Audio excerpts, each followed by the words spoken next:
All right.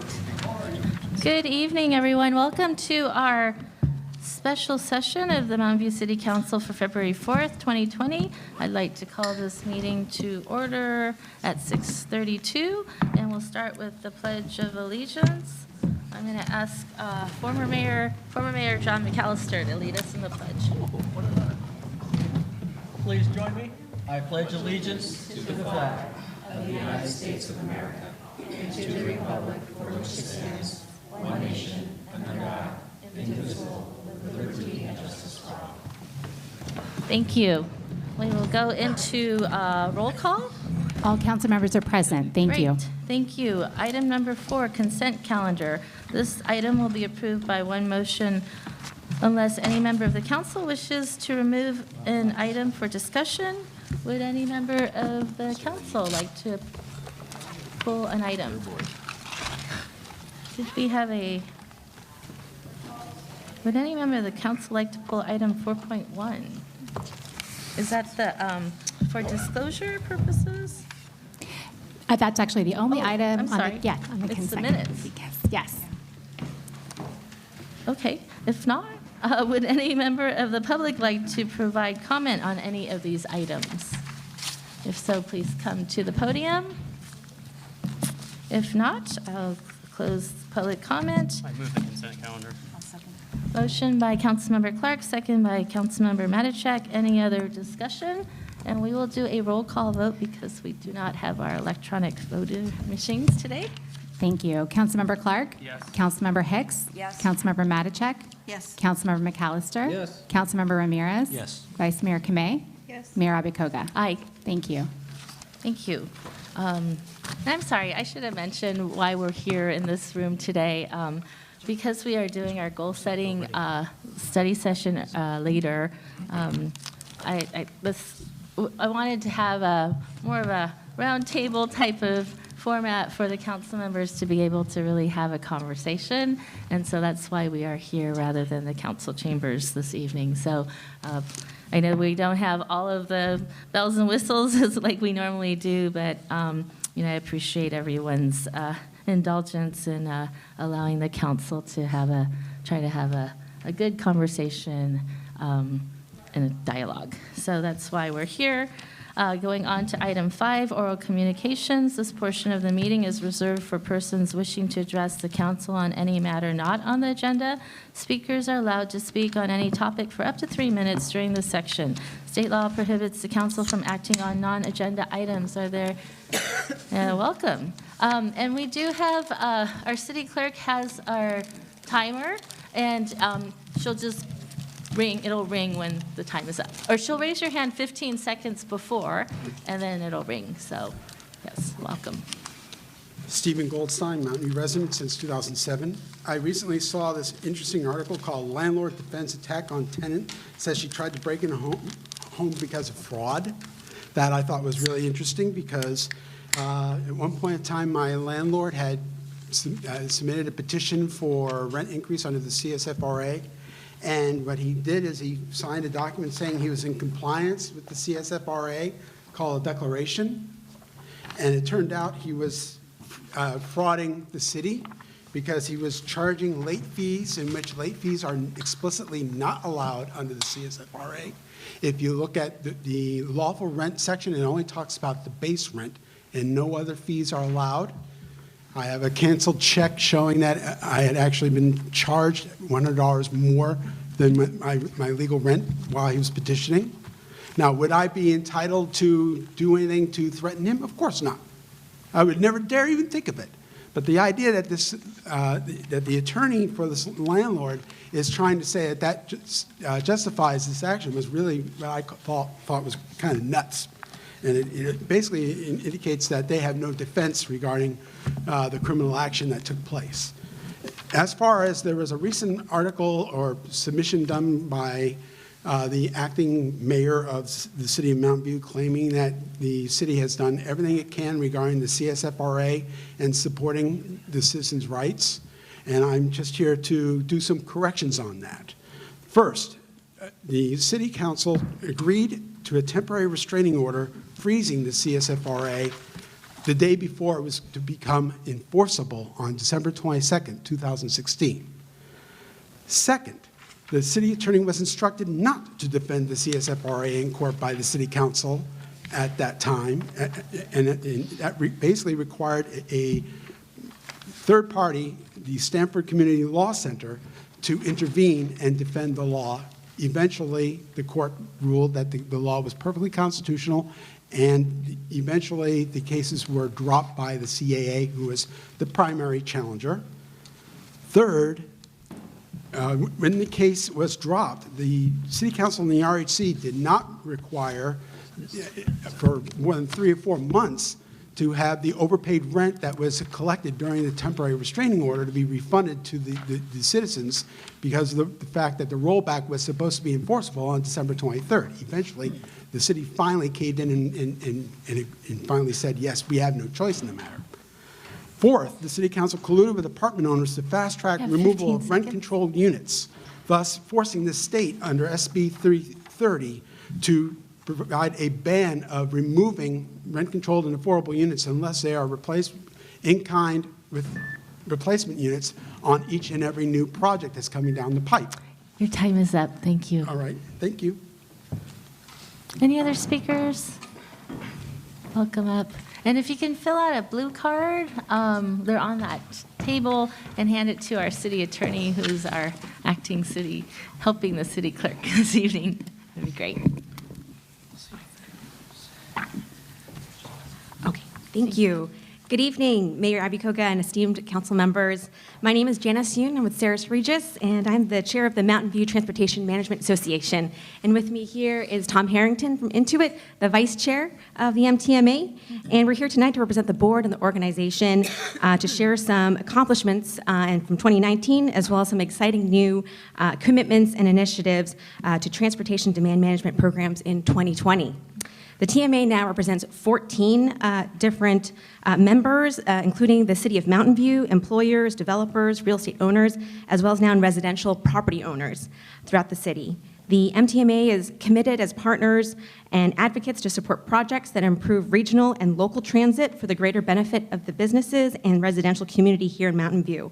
While the infrastructure in Mountain View continues to evolve, the MTMA continues to research and pilot new programs and determine what's most effective, and we appreciate the city's partnership to helping reduce SOV trips together.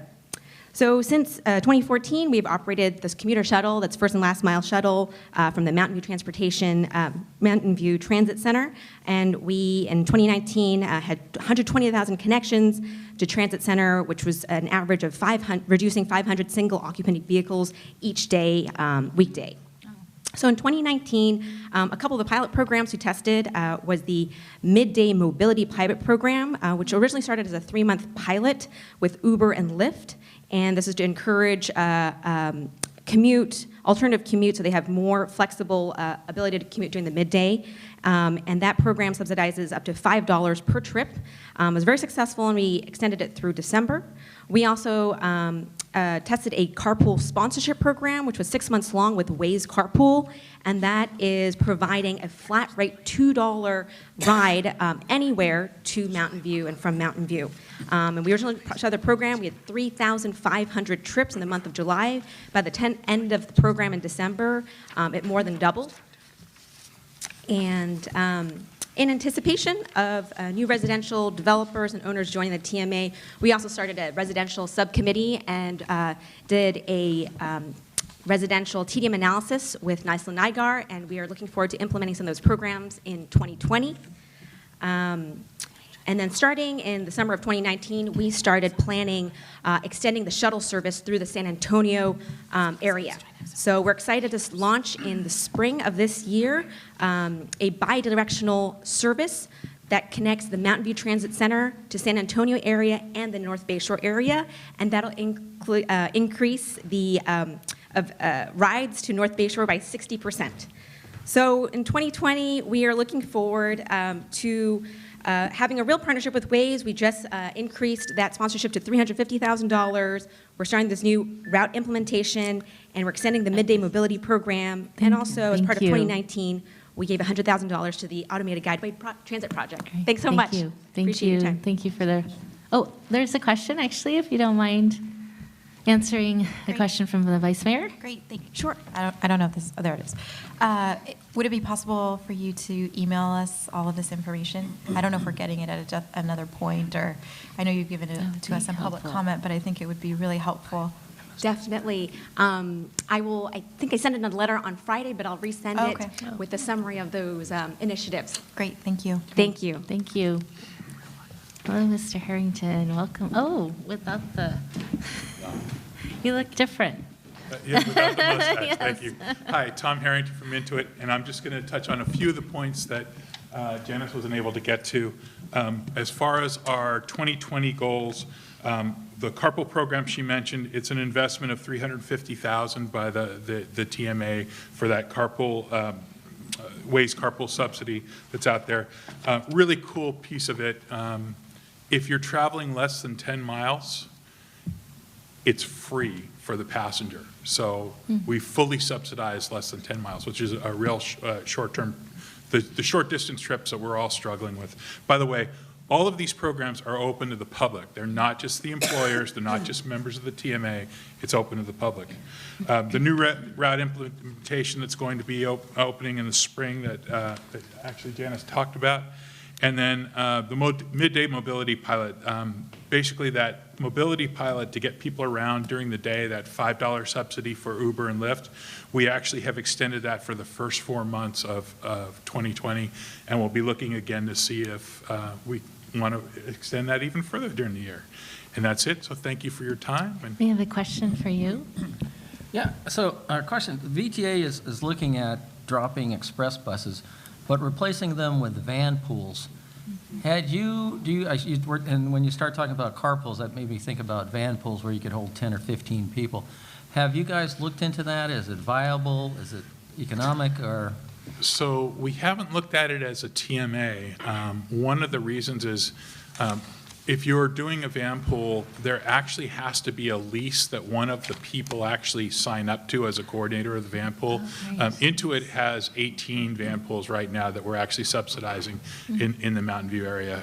We're down a little bit because tax compliance has caused us to audit those very carefully, and we hold a high standard to the folks that are actually taking those. So, but as a TMA, it would really be a logistic nightmare to try and do that as a TMA. But employers, and I don't know if, I know Google has had some in the past. I don't know if they have some active now, and Microsoft, I'm sure, has some as well. So from your perspective, are they been useful? Have they been working?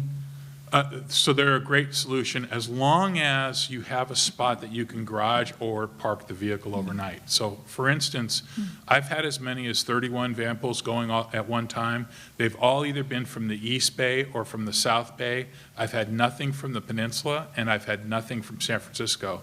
I also see that problem in other cities as well. In San Diego, we also don't have the ability for people to garage their vehicles overnight in downtown San Diego.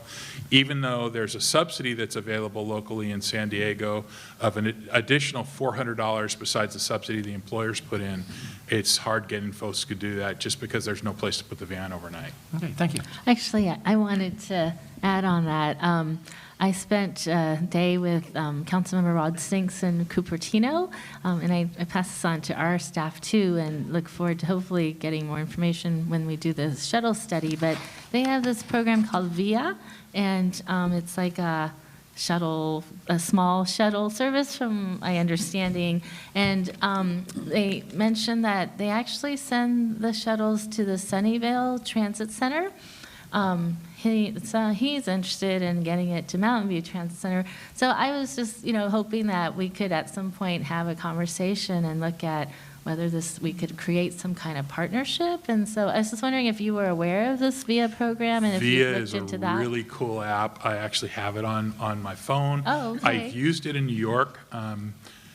At least in New York, they weren't always fulfilled with a van, but one of the things they did is the first question they asked is, how many riders are in your party? Okay, And that yes. was huge for being able to have some sort of a pool solution out there. Uh-huh. I don't know if the Cupertino solution is all vans only, and But Yes, I'm not sure. I've heard it's very popular and It's- doing well, so. It's similar to Uber and Lyft, but it leads with the pooling, which is Okay. really kind of cool. Okay, great. So Thank you. hopefully there's some opportunity there.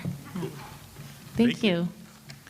Anyone else wishing to speak on a non-agenda item? If not, I'll close public comment and move on to our public hearing, which we have none.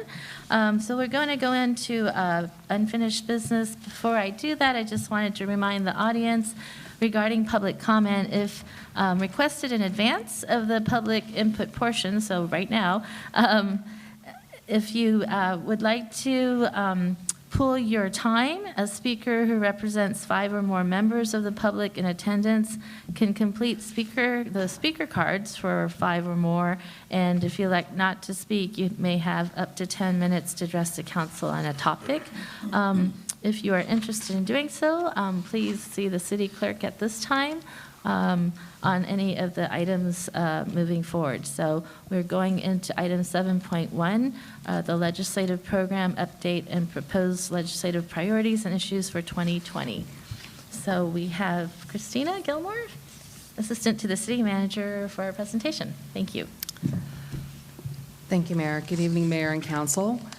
Christina Gilmore, Assistant to the City Manager. The purpose of this item this evening is to approve recommendations for an expanded legislative program and the proposed legislative priorities to guide the city's regional, state, and federal legislative advocacy during the 2019-20 legislative session. The recommended actions for council consideration this evening include the following: affirm council's desired legislative program scope and timing, approve the proposed legislative priorities and issues for 2020, and provide direction on council's engagement in federal legislative advocacy during the annual National League of Cities Congressional Cities Conference. As part of the fiscal years 2019-20 and 2020-21 Major Council Goals Work Plan, Council called for a study session to explore the possibility of expanding the existing legislative advocacy program.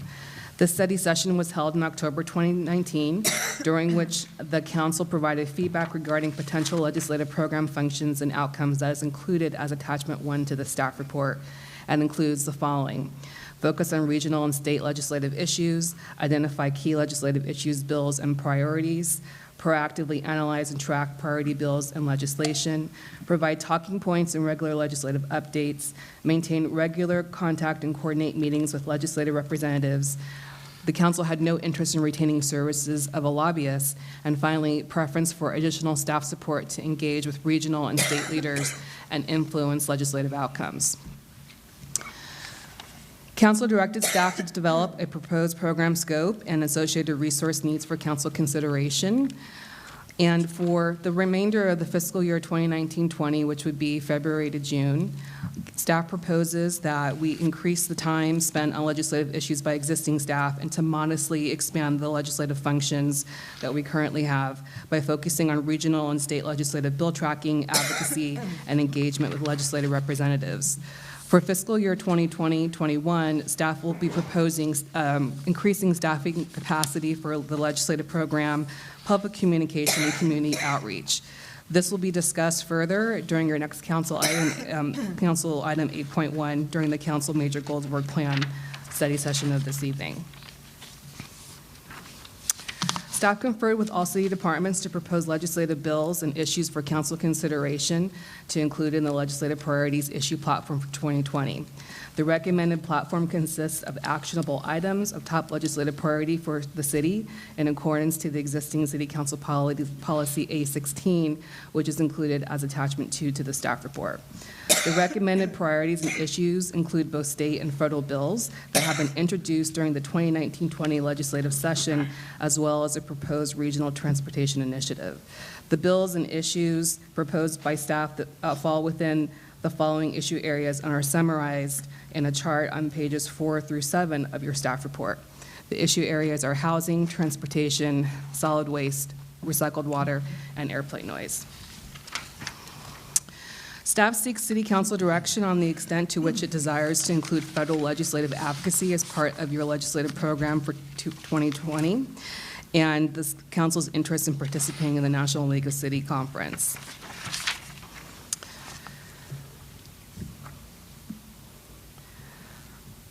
Alternatives for council in consideration include the following. Do not approve the legislative program and propose legislative priorities and issues for 2020. Modify the legislative program and propose priorities for 2020, or provide other direction. This concludes staff's presentation, and staff is available to answer any questions. Thank you. Thank you. Are there any council members with questions? Yes, Councilmember McAllister. So when you were interested in diving into legislative stuff, before we put staff time on it, is there much interaction between us and the California League of Cities or the National League of Cities where they do have that legislative bodies already there so that, we could reach out and they could give us the updates? So. Yeah, so our current program does include very active engagement with the League of California Cities, our regional peninsula representative, as well as participating in monthly webinars and any legislative action items that we receive from the League. And so if any action items on current bills come from the League and they fall within the city's legislative guidelines, or if they are an issue that the city has commented before, then we work with the departments to analyze the bill and provide a recommendation for taking an opposition or support on a bill and presenting it to the mayor for their signature. And the same was with the National League of Cities. So with the California League, have you found that, here we're asking potentially bring another body along, but how much does this League of Cities, California Cities, give us information that would supplement a staffer? They provide very detailed information on the bills that are coming before cities that will be of cities' interest. However, they are pretty generic at times, and so there's definitely additional staff time that is needed to analyze each of the bills and the positions to ensure that any specific issues that the city is currently dealing with or is interested in including in the bill or opposes is analyzed and presented in a way that fully represents the city. Okay, thank you. Other questions from council members? I just had one in regards to the listing of the state legislation, especially that you have. How will you determine which bills to track? I noticed that there's some bills that, and I've been part of the Legislative Action Committee for the Cities Association. I mean, there's a whole bunch of housing bills, as we know. Some of them will come in different forms down the road. But yeah, how will you determine which ones to track and which ones maybe not to? So as I mentioned in the staff report, these are recommended issues or priorities that staff is recommending that the council may want to have staff track and keep track of and provide comment on when these bills come up. For any other bills that are not on this list, it will definitely, we would go back to the council policy to determine if there has been prior or existing action, if it protects local control, and it meets the council, the city's priorities in ensuring that the city has the opportunity to maintain local control and to preserve fiscal funds. So we will look at the policy, and then of course, if there was, if under the existing policy, legislation could be reviewed and signed by the mayor, then we would work with the city manager to present that to the mayor for consideration. And then, of course, if staff determines that further council action and consideration would be needed, it would be brought to council for discussion. Okay, so I guess I should have been more specific. If, let's say, one of us learned from some other regional body that we're on that this bill is something to watch, how do we bring that forward? Do we bring it forward to staff, or do we have to have the council talk about it? How does that work? So past practice has been that the council member raises it to the city manager, Okay. who reviews it and refers it to the appropriate department or Great. staff. Great, thank you. Any other questions from council? No, if not, are there any members of the public wishing to speak on this item? If not, I'll close public comment and bring it back to council for deliberation, and I'll entertain a motion as well. Anyone? Is there a motion? I who would move like to approve the staff recommendation. Second? We have a motion from Councilmember Ramirez, second from Councilmember McAllister, and we have a discussion from Councilmember Matichak.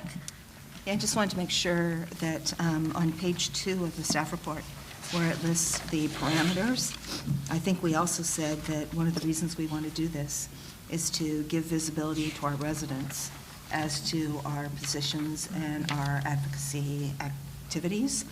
And so I want to make sure that that doesn't get lost in all of this, because that would be another aspect of the workload. Great, thank you. Any other comments? No? Yes, Vice Mayor. Thanks. Sorry. So I just wanted to make a comment about the city's participation in the National League of Cities, the congressional conference. So I do just want to iterate at least my support. I do think there's value of both having visits with federal representatives in Washington, D.C., as well as locally. And I know that that received discussion last October. But I really feel like with the way things are going, a two-prong approach to making sure that we have that existing relationship and we have that FaceTime is of value. And it's also more effective sometimes to meet in Washington, D.C. The other thing I'd like to just highlight is, as we're looking at legislative bills, particularly in the state legislature, it would be nice to take note of some items that the city might be kind of working on in the future. So for example, I know that there's been discussion about single-use plastics and trying to reduce that. I know that, I think at least with some of my colleagues, we've talked about that, and I know that there's a bill in the legislature right now about that. So being able to track those, and I know sometimes the focus goes on to the larger housing transportation bills, but that would be of interest for me as well. Thank you. So thank you for bringing that up. Question, would you like input now about the National League of Cities, who's planning to attend, and what topics are of interest, as well as whether you would like meetings set up with the federal agencies? That would be Okay. appreciated, So show of hands, and who is planning to attend? Okay. And then are there any agencies you would like the staff to try to set up meetings with, or legislators? Just John? Transportation. So DOT, Department of Transportation, any others? FAA? We always usually go to HUD, but, saying how. Yeah, I mean, I'd say after last year, I just didn't find a lot of No, I'm just value saying we in that. haven't So, It's not worth it. yeah, so I think, focusing on the ones that really could make a difference would be and I'm not planning to go this year, actually, but I'm assuming we can meet with our member of Congress, Anna Eshoo, you'd want to do that. The states, I know the senators are harder to get into, but you can meet with staff. And then any other agencies, FAA or? Similar to what Councilmember Clark said, I think right now, meeting with the FAA would not be a good use of our time. Okay. NASA? I don't know about NASA, but if there's any sort of federal jurisdiction that might, think about the use of some of the lands, around what, I'm not sure NASA would be as helpful, but The Army. there might be some folks at the Pentagon who might be worth getting an update from if they'd be willing to meet with us. Christina, do you know if, who's on recess that particular week? Because we've gone in the past and either senators are on recess or the Congress people are on recess, so. I don't have that information, but I can certainly find out and relay that to the council members. That will affect who we meet and who we don't. Yes, that's true. Anything, yes. Was there interest in a meeting with the Army? I wasn't sure where you landed on that. I think the Army is of interest, but not NASA or FAA. Okay. And the Department of the Navy? Does the Navy have lands? Is it just, it's the Army? You have met with them in the past, but you're requesting just to meet with the Army. I don't think we need to do I don't I think think- that. We're mostly talking about the Shannon. federal Shenandoah, lands, okay. yes. So. Okay, anything else? If not, there's a motion and a second to approve the staff recommendation. All those in favor? Aye. Opposed? What happened to the roll Oh, call? sorry, I'm sorry, roll call. Sorry about that. Councilmember Clark? Yes. Councilmember Hicks? Yes. Councilmember Matachek? Yes. Councilmember McAllister? Yes. Councilmember Ramirez? Yes. Vice Mayor Kamei? Yes. Mayor Abikoga? Thank you. Thank you. all for keeping me on track. All right, we will move on to the next item, and we go into our study session. This is the 8.1 fiscal year 2019-20 and fiscal year 2020-21 City Council Goals Work Plan 6-month update. And our presenter is Mr. Melvin Gaines, right? All right, welcome.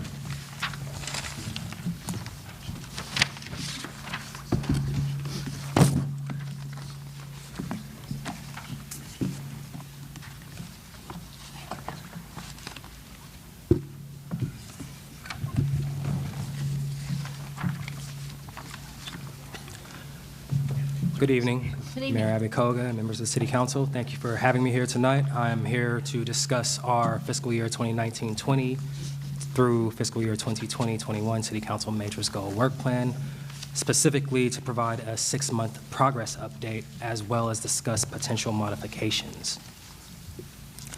As you all are aware, and members of the public may not be aware, you all adopted 4 major goals, which I've shortened here, describing as the Community for All goal, a goal for housing quantity, diversity, and affordability, a goal to have a comprehensive, innovative transportation strategies, and a goal for environmental sustainability and the quality of life. You'll also have a number of major projects that don't fit within any of the 4 major goals, but they are still council-suggested projects that are elevated to the status of your major goals work plan. 6 months into this work plan, you guys have 65 projects adopted, of which 8 have been completed, 44 are in progress, and 13 are upcoming with start dates either later this fiscal year or in the following fiscal year, beginning July 1. Based off of various happenings, as staff, have proposed certain modifications. We've proposed to add projects to the work plan based off of council suggestions or staff noticing things that we can do to improve our service delivery. And we've added, I believe, 6 projects. We're proposing to add 6 projects to the work plan, noted here A through F. A, develop and implement enhanced legislative program. B, develop and implement an enhanced communications program. C, assess gaps in youth mental health services. D, prepare an ordinance to expand firearm prohibition and recreation facilities to all city facilities. E, prepare an ordinance to require safe storage of firearms. And F, prepare an ordinance prohibiting the sale of e-vaping and flavored tobacco. In addition to proposing to add projects, staff is also proposing to modify some of the existing projects for various different reasons, whether that be staff capacity or us understanding the feasibility of particular projects. We have certain proposed modifications. Current project 1.1, which is a displacement study session, we're proposing to modify a deliverable for that. We have discussed with you all bringing forward modifications to the trail in April of 2020, but staff is proposing to delay that until we discuss the larger displacement strategy in June 2020. Project 1.3, which is a study session on homelessness services gaps. We originally planned to provide a study session sometime between January 2020 and June 2020, but because of staff capacity currently, we're asking to postpone that project to some point between July 2020 and December 2020. Project 1.4, the Community Workforce Agreement, we did not include this project in the staff report. That's why it's noted with a star here or an asterisk. We are proposing now to delay that project from June of this year. The original project's period was from June of this year to June of next year, but we're asking that we delay the start of work on that project until January of 2021 and be finalizing it by December of 2021. Another project that we did not include proposed modification in the staff report is Project 2.4, middle income housing strategies, of which we originally proposed to work on that project between March 2020 and December 2020. We're now asking to delay that project for a project period of November 2020 through April 2021. Project 3.3, the citywide transportation management ordinance. We have originally proposed to begin work on that in January of 2020 through October 2020, but we're now asking to delay that project for approximately 1 year to begin work on it in January 2021 and finalize it in June of 2021. Project 3.5, developing e-scooter regulations. We actually have made progress on this project and have the regulations. However, we'd like to delay the actual implementation of the e-scooter share program until this fall, based off of staff capacity, and us bringing on some new staff later this year. And Project 3.9 is the final project that we did not include in the staff report, and that's developing a comprehensive modal plan. We're asking to postpone the study session until this fall. I'm sorry, yes, it's 2020, I don't know the year anymore, until this fall. And the final project we're asking to modify is to Project 3.20, Automated Guideway Transportation System Feasibility Study, asking to postpone that project until November of 2020 and deliver it by April 2021. In addition to those timeline modifications, we're also proposing to eliminate Project 2.11, which is conducting a community benefit financial study to create a financial methodology for determining community benefit amounts for gatekeeper projects. Staff is actually recommending to deal with that on a project-by-project basis, so therefore eliminating the major project and dealing with it for specific projects. So this is a study session, and we're proposing to, as you all have seen in your packet, a proposed way of handling these modifications. We're asking you to pull the desired projects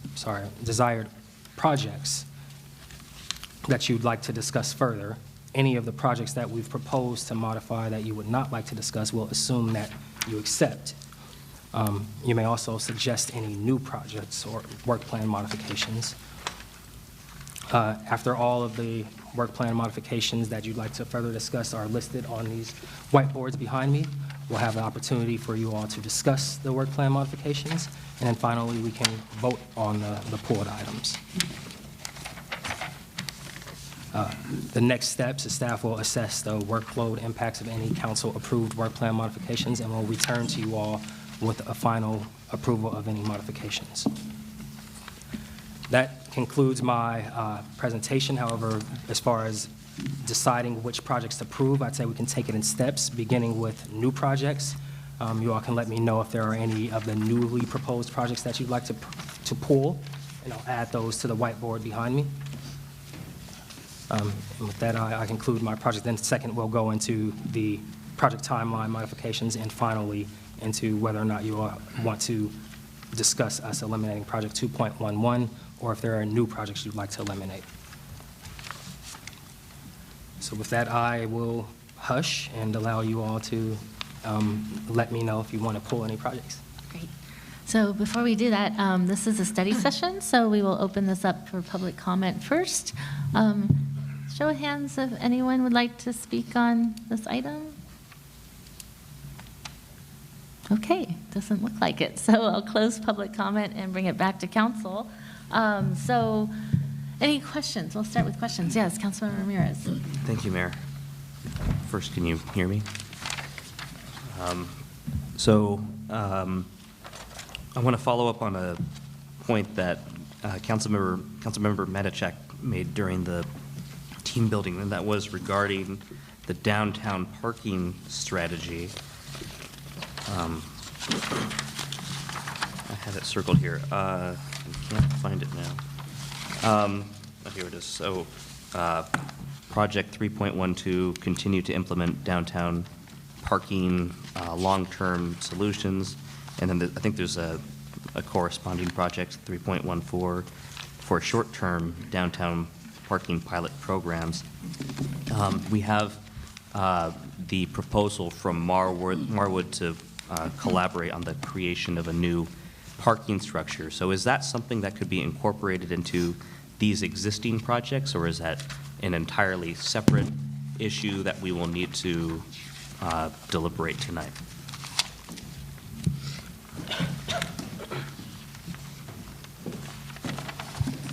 Good evening, Dawn Cameron, Public Works Director. The possibility of constructing a new parking structure is a major undertaking, whether it would be a developer undertaking it in some kind of partnership with the city, or the city undertakes it. So it would have to be considered a separate project. Okay, so we would have to state tonight whether we want to formally include that in the work plan. Yes. Okay, thank you. And then I have a question about when state legislation requires us to update the zoning code. So there's a project in here, 2.7, update city documents including the density bonus ordinance to implement new housing laws, which I'm assuming means modifications to the zoning code, and that could include things like, I saw there's the item in March about ADUs and a handful of other things. So I'm guessing we're taking that on because we're required to under state law. But for other things, and staff referenced in the responses to council questions, like the tenant relocation assistance provisions in SB 330, which are also in the zoning code, there isn't a need to update the zoning code. So can you help me understand when we have to go through that work to be in compliance with state law, and when we won't need to?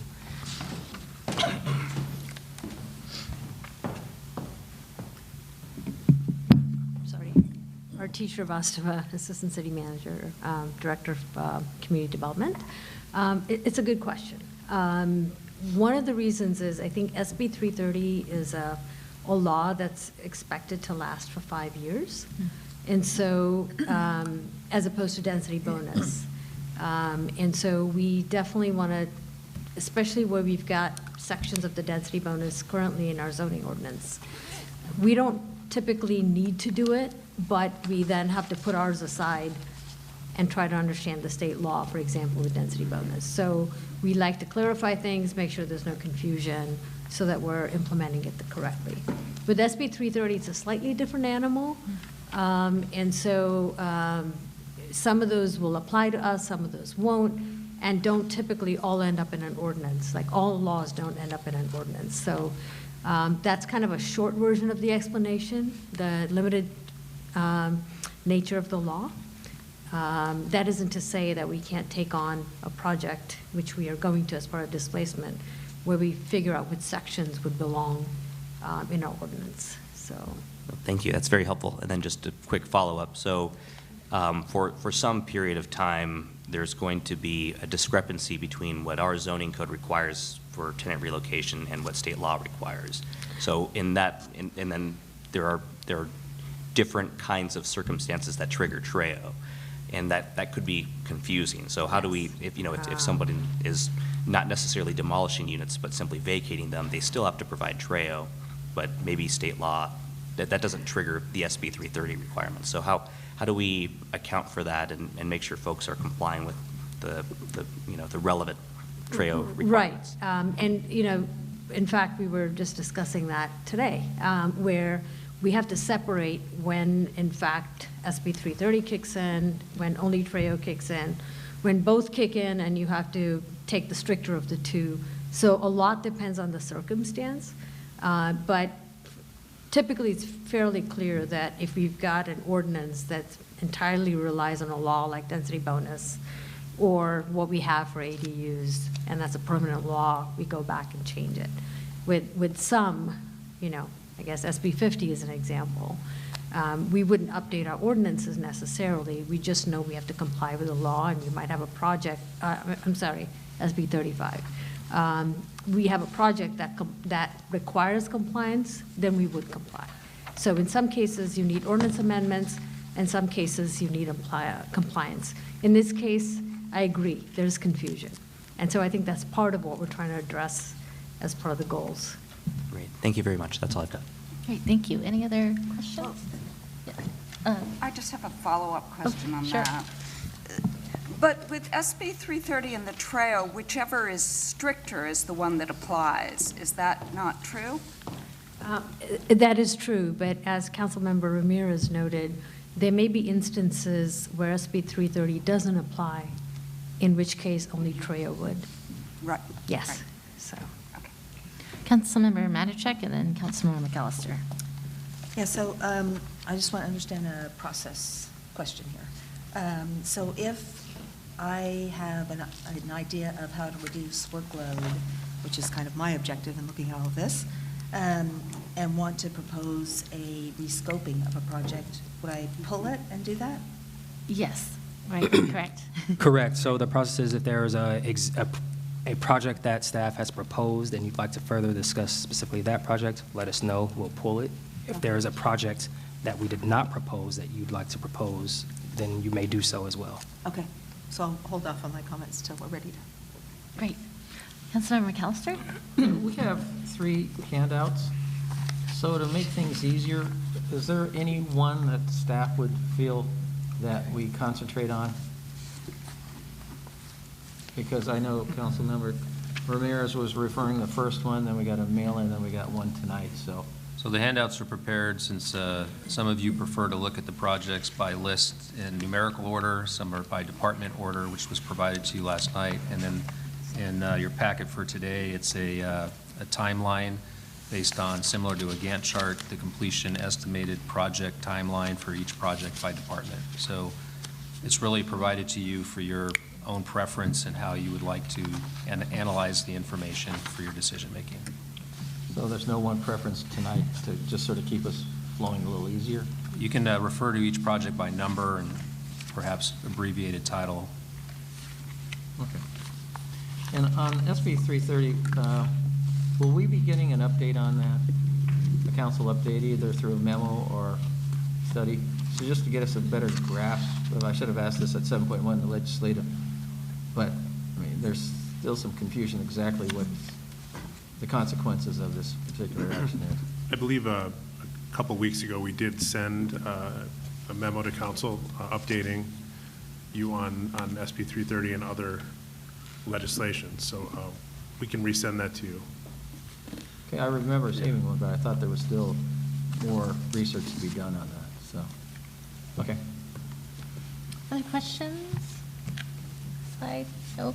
I had a couple. 4.11 on the chart. I don't know if this was corrected. I'm not sure if I've updated. It's the North Bay Shore District Sustainability Performance Measurements. There was nothing in the box. Is there an update to this that I did not see? Oh, yeah. That project, there's, upcoming. yeah, whose Yes, feedback there's, is that on? yeah. Is that me? Sorry. It might. I So don't know who said it. it says upcoming because the major work is upcoming. There's no current update to give. They have not done anything worth reporting on in this current reporting period. So the recommendation is to keep the timeline as is? Correct. Okay, great, thank you. And then I just wanted to, I don't know if you all received this, but regarding the AGT project, I received a message from Google this afternoon, or right before this meeting, that they do not plan to pull their funding that they've offered, so even if we choose to delay it, they still plan to continue to provide the grant that they've offered. So that's not an issue, at least for Google. I don't know about the TMA piece, but do we have a response from the TMA? The TMA has also informed us that if we do defer starting the AGT for a year or so, that they will still make the $100,000 available. Great, thank you. Okay, so moving on then. Oh, I'm sorry, another question? No, it's not a question. I was just going to, Do you want to start discussion on. pulling items? Is there any items to pull? So this will probably fail spectacularly, but We're just going to right now put them up. well, and then so you don't have to assume. That's fine. So Put your odds down. I was initially when I looked through everything, I had a few concerns, but I read through it more in depth on Sunday, and then read through a lot of my questions were answered sort of through the council questions. So I'm actually, despite my initial concerns, I'm actually fine with the staff recommendation, and I would also be okay with not going through the whole let's blow it all up and start over again. If staff is confident that with these recommendations that they'll have that this will make a significant impact, then I think I can live with the delays on some of these things, because most of them are 3 to 6 month, either delayed implementation or just sort of adding on some additional period at the end to finish that. So I just wanted to throw that out there in case there's any other folks who are just generally okay with the staff recommendation as it stands, as they modified it, I think, most recently, which also includes the removal of 2.11. But anyway, I just wanted to start by throwing that out there. Yes, Councilmember Hicks. Tell me if you can hear me. I'm not familiar with this microphone. Is it on? Yes? We can hear you. Okay, great. So I would go along with that. I was going to look at the scope of the youth mental health and the gun safety. And I also had a little question on the TREO portion of the displacement. But other than that, I would go along, and I would even give up the first two if it made it easier, just because I thought that staff had thought it out pretty well. So so I don't think we're planning to redo the whole thing. And this would be the opportunity to just pull the couple, if you have, and we can put it on the boards, and then the plan was to then approve everything else by consent. So if you have, so you mentioned youth mental health. Gun and safety and the TREO. So we could pull those three. Councilmember Clark, did you have any that are you just good? No, I'm. All right. Councilmember Matichak? So I guess I would like to pull the downtown parking structure that Councilmember Ramirez spoke of. 3.9, the comprehensive modal plan, and 1.3, the service gaps related to homelessness. And I agree with pulling mental health and gun safety. Great, thank you. Let's go, Councilmember Ramirez. Do you have any items? Can I clarify you said the downtown parking structure? Yeah, it's a new project we just added tonight. Oh, you just added it, okay. Sorry. Councilmember familiar with that to one. add tonight. Did you have any? If you're not- Middle-income housing strategies. Okay, great. You get that? Middle-income housing strategies? And Councilmember McAllister? Yeah, I just wanted to give a sort of where I'm going to be coming from, so if you guys start pulling items, that you'll have a sense of my direction. And I've been looking at this, and we've been talking about trying to reduce our scope for a long time, and I've always had the concern is that if there is a current law, state or federal, or proposed legislation coming forward, I prefer not to touch a particular item because they already exist in our priorities, again, with the limited resources we have. So I always try to stay away from those. Other types of items that come up that other agencies that are more capable and should be handling it, I would defer to them, so I would not usually want to spend staff time on those kind of items. And anything that I'm also against putting laws on the books that are not realistically enforceable or do much. I'm opposed to not wasting, but relocating staff resources on that kind of items. I'm always trying to see the most that we can help the largest population of the city and try to see that we improve the lives and quality of lives on those. And again, that takes a lot of time. In this particular step here tonight, I've been pushing from the very beginning, earlier this year, about getting our city into a smart position, moving forward and getting infrastructure going. And so those are my priorities. And I agree with the former mayor on 3.9 that the comprehensive modal plan, I know there may be some reasons, but I mean, that's the centerpiece. You know, we have housing, and the comprehensive modal is sort of the centerpiece for relieving, taking care of our traffic congestion and trying to get the cities moving around a little more freer and reduce greenhouse gases and vehicle miles traveled, et cetera. So that's when I'm looking at things for the rest of it. Yeah, we got to start working on getting our city moving forward in that particular direction. So those are some general comments, and as we go forward, then you'll see my detailed. If I might, Councilmember McAllister, I think what I heard in there that there is one modified time frame that you would like to discuss, which is the comprehensive modal plan? Yes, ma'am. Okay. That's why I said, I should say Councilmember Matichak versus Yeah, the former. I also said that one. She did too, so All right. I gave her credit All right. for it. But is there a way to get rid of this hum we have going on? I Feedback. don't know if everybody can hear it. I think it's some mics and maybe I don't the know proximity. what we're doing that's causing that. It's John. John's mic is too far away. Oh, the problem is we need some room for paper. Is it me? Can I move this Oh, I can- forward?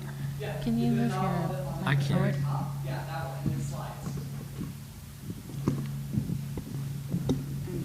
Or just lean in. All right, Vice Mayor, do you have any items? So I agree with the staff recommendation for the added projects, so the A through F I'm comfortable with. I'm comfortable with the elimination of project 2.11. Councilmember Ramirez talked about 2.4 middle-income housing strategies. I'd like to discuss that. And 1.4 community workforce agreement. Great. Did we get that community workforce agreement? What was your other one? Middle income. Great. So for me, the items, I agree with the items that have been pulled. I wanted to, I guess, offer this in relation to the downtown parking structure new project, and the question was asked earlier, but could we get a sense of what the downtown parking strategy item is, and if there's a potential to swap them, if that's a way to address downtown parking. So I can't, is it 3.14, I believe, the downtown parking strategy? If we could add that as in the context of a potential swap with the structure, that would be great. And then I support obviously, I support the e-vaping and flavored tobacco. I guess if this can be answered as a question, that's great, but is there capacity to do regular tobacco policies as well? And this is relative to the dashboard, the health and wellness dashboard that comes from the county. I think there's like 14 items on there. We were doing really well about 7 years ago, and then we haven't done anything in terms of tobacco. The one I hear most about is smoking in multifamily complexes. And so could we add that to e-vaping is the question. I think that would be a bigger lift than the e-vaping flavored tobacco and an additional project that we can add if you so choose. Okay. Could I add it then as a possible new item?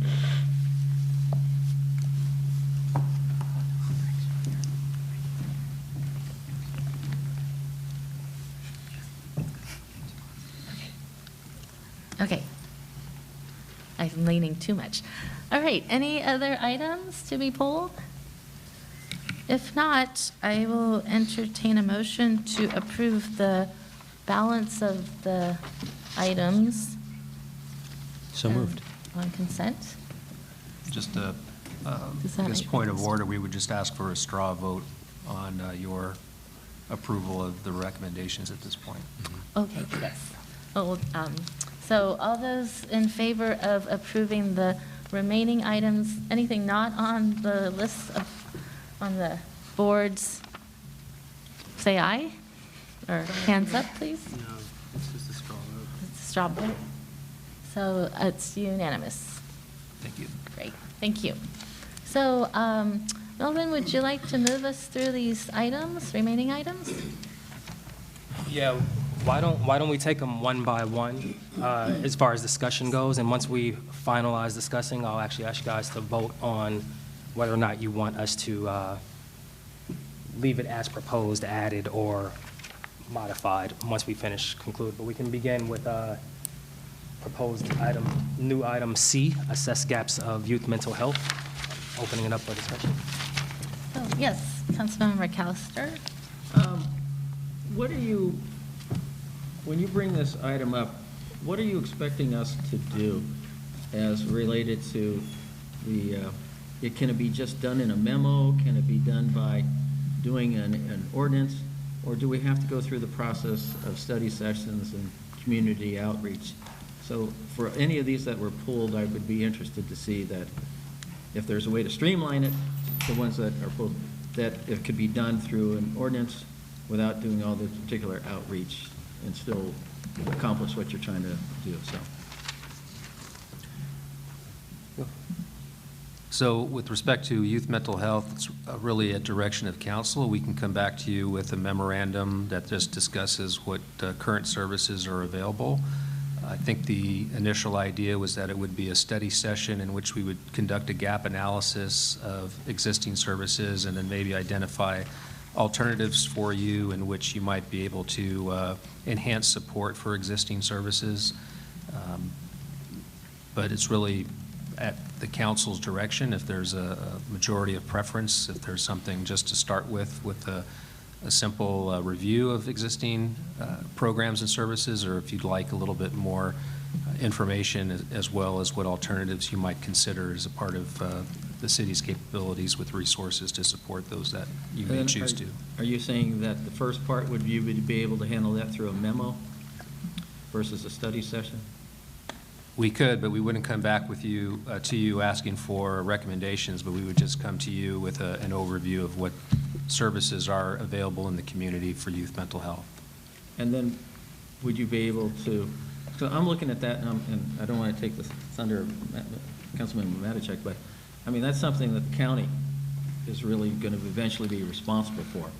And we can contribute funding for it through CHAC or CSA or through whatever. So is that, so when I say that you come back to us and say the county's going to, we're going to we recommend that the county steps up or do more for this, and that we'll go down that path versus coming back to us for recommendations.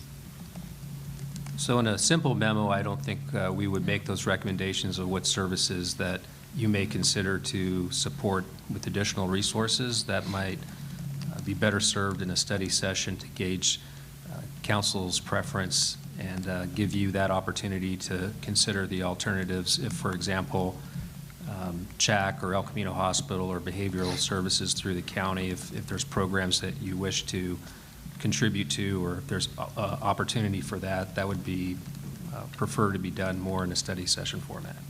Because I know when we did the budget, I was emphasizing let's give more money because it's a very important issue, and that we're sort of underfunding things, and CHAC has financial things that's trying to maintain staff.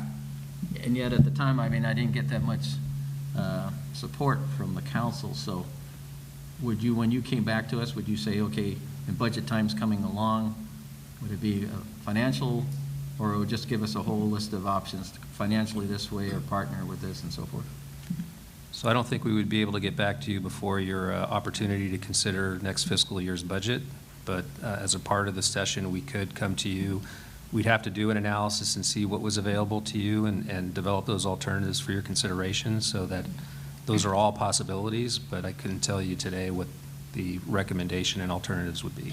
So did I hear you correctly say it would be a mid-year correction if we wanted to increase the budget for those particular items for next budgetary process? It could either be, yes, during the fiscal year if you wanted to appropriate funding based on that study, or if you wanted to wait till next fiscal year. Okay, thank you. I wanted to add to that because it was an item I brought up earlier. I've been asked, well, what are you thinking on this topic? And so my thought was, we had some tragedies at the high school, and that triggered this issue. And the city of Palo Alto is what I was looking at. They had a similar situation where they had a cluster of incidents, and then the city actually took lead and established this program called Project Safety Net.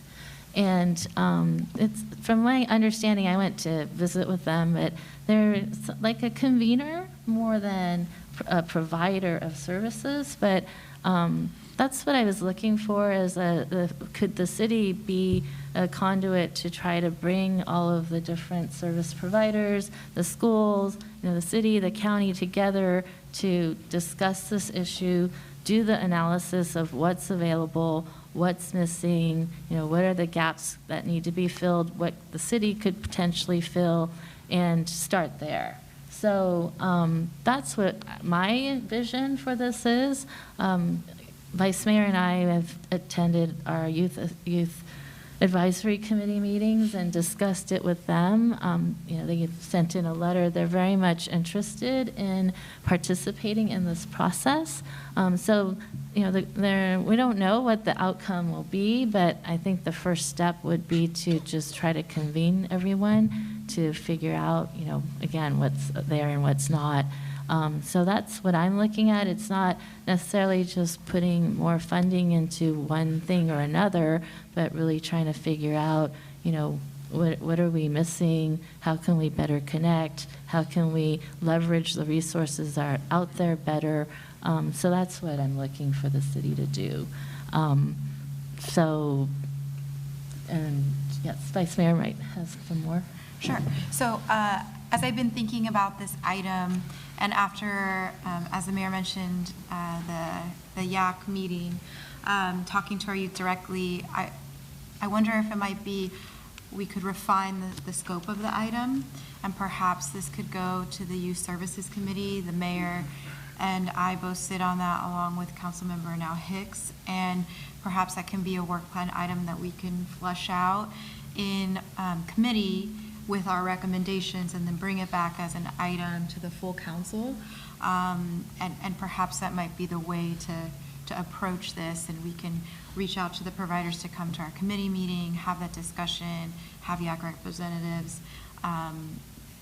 If there's a concern about kind of the study session component, I think that that's where the committee can have that discussion. So that's kind of the new thought I've had since we had our meeting with the advisory body.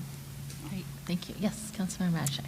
So I think I share some of the concerns that Councilmember McAllister mentioned.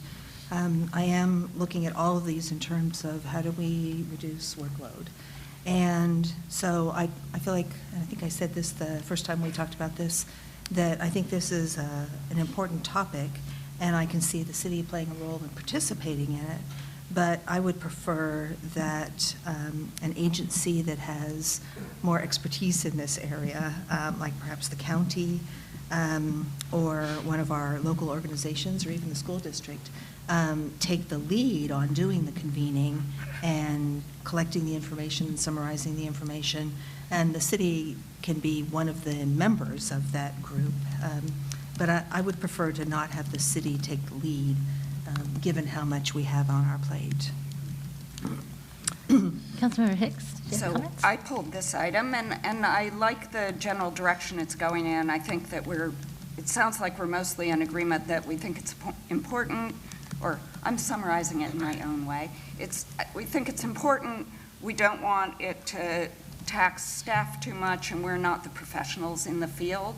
At the same time, the Youth Advisory Commission did bring it up, so I like what Councilmember Kamei said about maybe fleshing it out a little bit in that group and then bringing it back. Hopefully that gives, in a way that doesn't tax staff too much. So if, I'm hopeful that everything people have said, that that's the direction we're moving in, and kind of reducing the scope and also making it more appropriate and effective. Any other comments on this item? I guess I have a question about that. If it went to the committee, wouldn't that still require a staff member's time as to support the committee? So would it reduce the workload on staff, or is it just shifting it?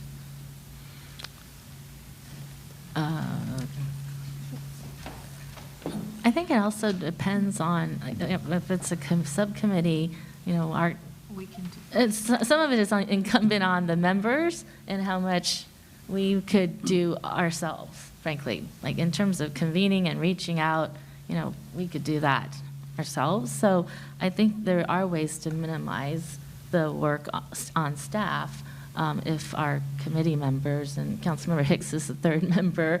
So, I think I hear interest by the three of us to take this on. So perhaps we can find ways to minimize the workload on staff then. And I think in terms of the county, I had a conversation with Supervisor Simitian about this very topic earlier today. And I think there's some synergies, but often our entities don't always communicate the information to each other. And having the topics live somewhere within our council priorities, I think, would be a really great way to make sure that we're all kind of addressing this really important topic together. And then once we have the discussion, perhaps then we can decide who will be, the major entity that takes it on. But I do think it's important to have those conversations, and if we don't prioritize it, we're not able to do that. Yeah, I would, sorry, Councilmember. Well, I'm going back to Councilmember Matichek's deals. It resonated with me is that we really don't have any technical background and people involved, maybe the police or so forth. And so I'm concerned about us convening this group, even though we don't have the real knowledge of what to do.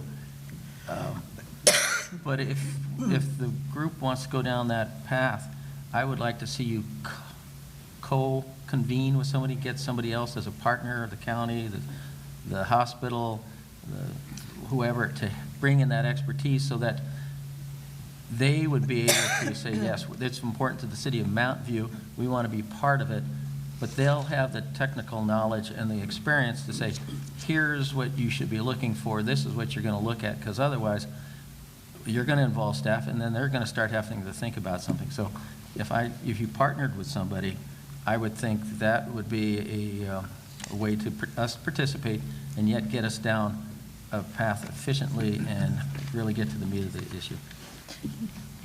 So I am the JPA member for CHAC, and I see Marcia in the audience. We've had this discussion multiple times. So I think it's already begun and it's starting, and I think it's just formalizing the process. Yeah.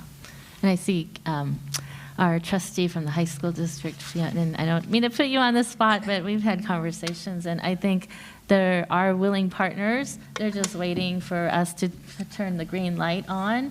And, the folks you mentioned are exactly the folks, at least in my mind, I was looking at to bring together in our first convening. So it would be a joint effort, but, someone has to take the initiative to try to bring everyone together. And that's what I'm really asking for, is for us to play that role.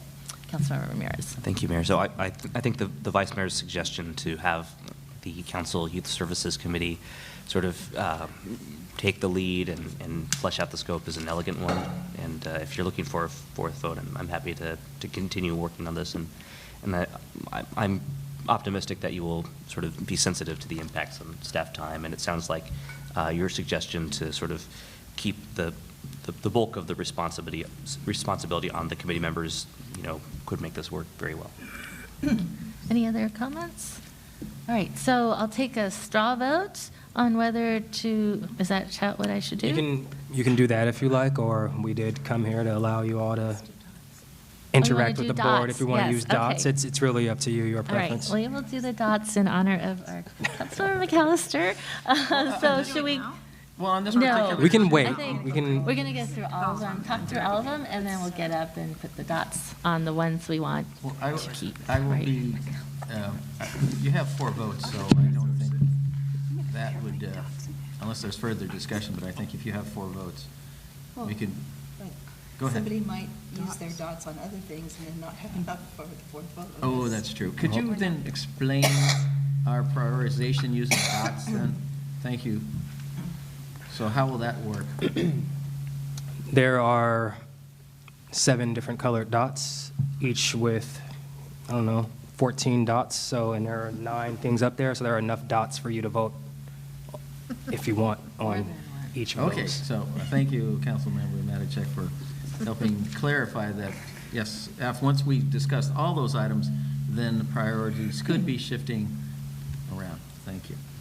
Councilmember Hicks. So I thought the straw vote was on the scope of the project, and then once we scoped it, we would put dots on it. Maybe I don't understand the process. To me, it sounded like in some way we made the project smaller and more manageable. Maybe not when we got in the committee, but, so I thought it was you're on right. that, but That's I my don't know. understanding. So we'll discuss it out and figure out if we need to figure out the scope or change it.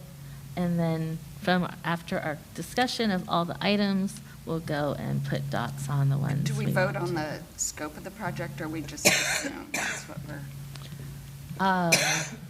Well, that's a good, I guess, yeah, but probably to be clear, why don't we go ahead and vote on the scope? Straw vote. So the scope of the youth mental health item would be to refer it to the Youth Services Committee and further scope it out, including our various partners on the topic, and have a convening of some sort. At least that's the starting point. So all those in favor of that scope? Hands up, please. 1, 2, 3, 4, 5. Well, You're going to have enough dots, John. No, I'm still trying to figure, again, I like experts, but when you say. Well, we're they're bringing gonna- the experts in. We're just They're bringing doing them the together, convening. basically. A quick question. Yes. So I think Councilmember McAllister and I have philosophical differences of opinion about dots, but a dot next to youth mental health is very, very different from a dot next to comprehensive modal plan. So what exactly are we ranking when we're putting a dot next to one of these? It's not ranking, it's just whether or not, if any of these items has the majority of council, so 4 or more dots, then it gets added to the list of projects that staff assesses They're and not brings back. competing. They're not competing with each other. They are not. Got it. Thank you. You can approve, you might approve them all, you might approve none of them. Perfect. Thank you. Okay. Are we clear on that item? Yes. We'll go on to gun safety. What, was there a question?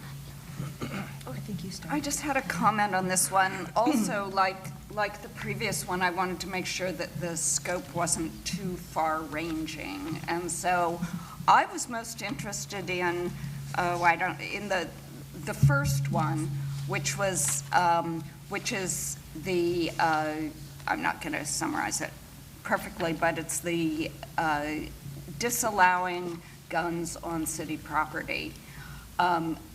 I would be actually happy if we moved on that one this year and deferred others for future years, do one a year. So that would be how I would scope it, but I'm open to other people scoping it in other ways. Did we decide this at the last meeting? Did we? We did. We Completely? voted to. I thought we decided to bring it back here for further discussion. But We I voted could on be the wrong. 2 items to move those forward, and then the other 2 that had to do with zoning, those were really more up for discussion tonight.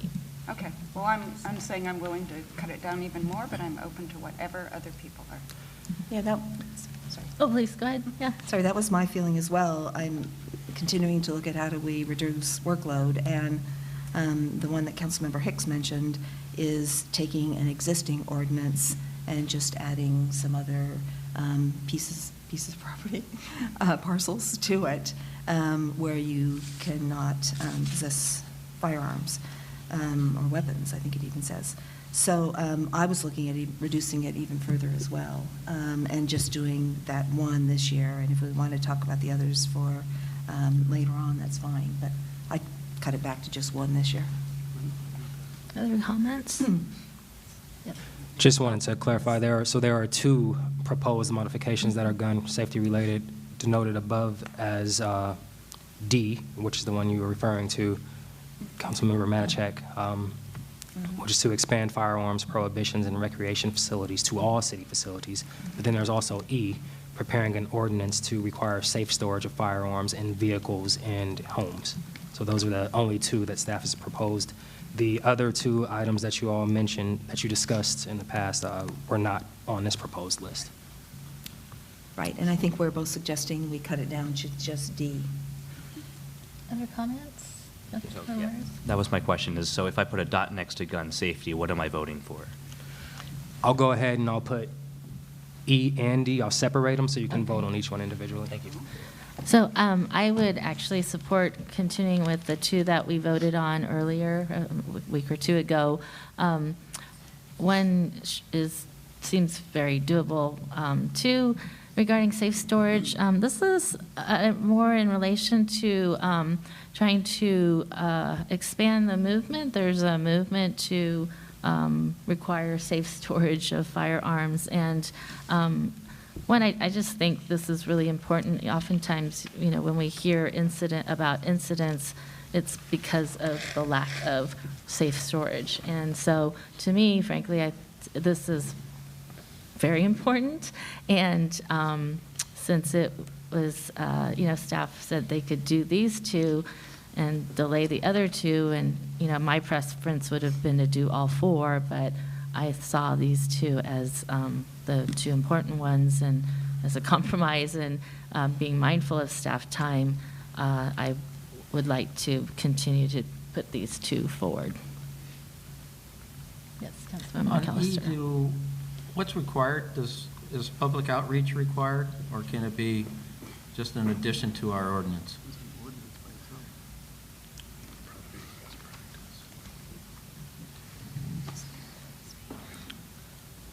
I think in terms of safe storage, if it's not impacting businesses, we'd probably bring something back to you and allow for public comment in the public hearing, rather than do community outreach or surveying. And would it be a study session, or would it be an action item? Action item. Okay. So D would have to come back to us as an action item anyway, right? Yes. So if you combine D and E at the same time, public input, vote on it, action item, is what you would propose that would be the process? If we were to take both, yes, we would likely do it at the same time. Okay, thank you. So is the scope, can we bring, I guess I'm going to take a straw vote. Who would like to keep the two items together? D and E. Well, right, D and E, yes. If it's as simple as you say it is, I can support that. So that's the scope. Right. You would have to write the second ordinance, whereas the first one, it's adding a couple of words, right?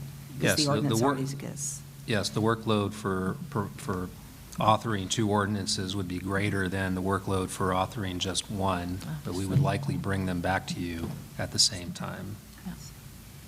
Yes. But I thought when Councilmember Matichak mentioned the first one, it was just changing some words. So I'm trying to understand the workload of if we're modifying, changing it from recreation to all city facilities, how much time is involved in that? I think there would still need to be a legal analysis in determining whether the ordinance is constitutionally lawful, so the city attorney's office would still be required to. On simple, that it appears simple, but you're saying it's more complex than. As they say, the devil's is always in the details. Okay. So projects that tend to look simple don't often turn out to be simple, and we want to be thorough, accurate, and complete, and provide you with the most comprehensive and accurate information. All right, so I'm going to go back to the straw vote question. Those who would like to keep D and E combined, raise your hands. So, and then the rest of you would like to separate it? 2 items? Okay. Going on to Treo modification. So there's still 2 on there. I'm not sure if you noticed on the new list, the downtown sorry. parking structure Yes, and the sorry. multifamily smoking ordinance. Downtown parking structure. So who would like to speak to that? Yes, Councilmember Ramirez. Thank you. Quick question about who would be responsible for this. So there's a public works component, but more immediately, we have to basically revisit the entitlements, right? Because it's technically a different project. So there's a CDD component. So can you help us sort of better understand, if we vote for that, what the impact would be and sort of the time frame for which department would be spending the most time on that project?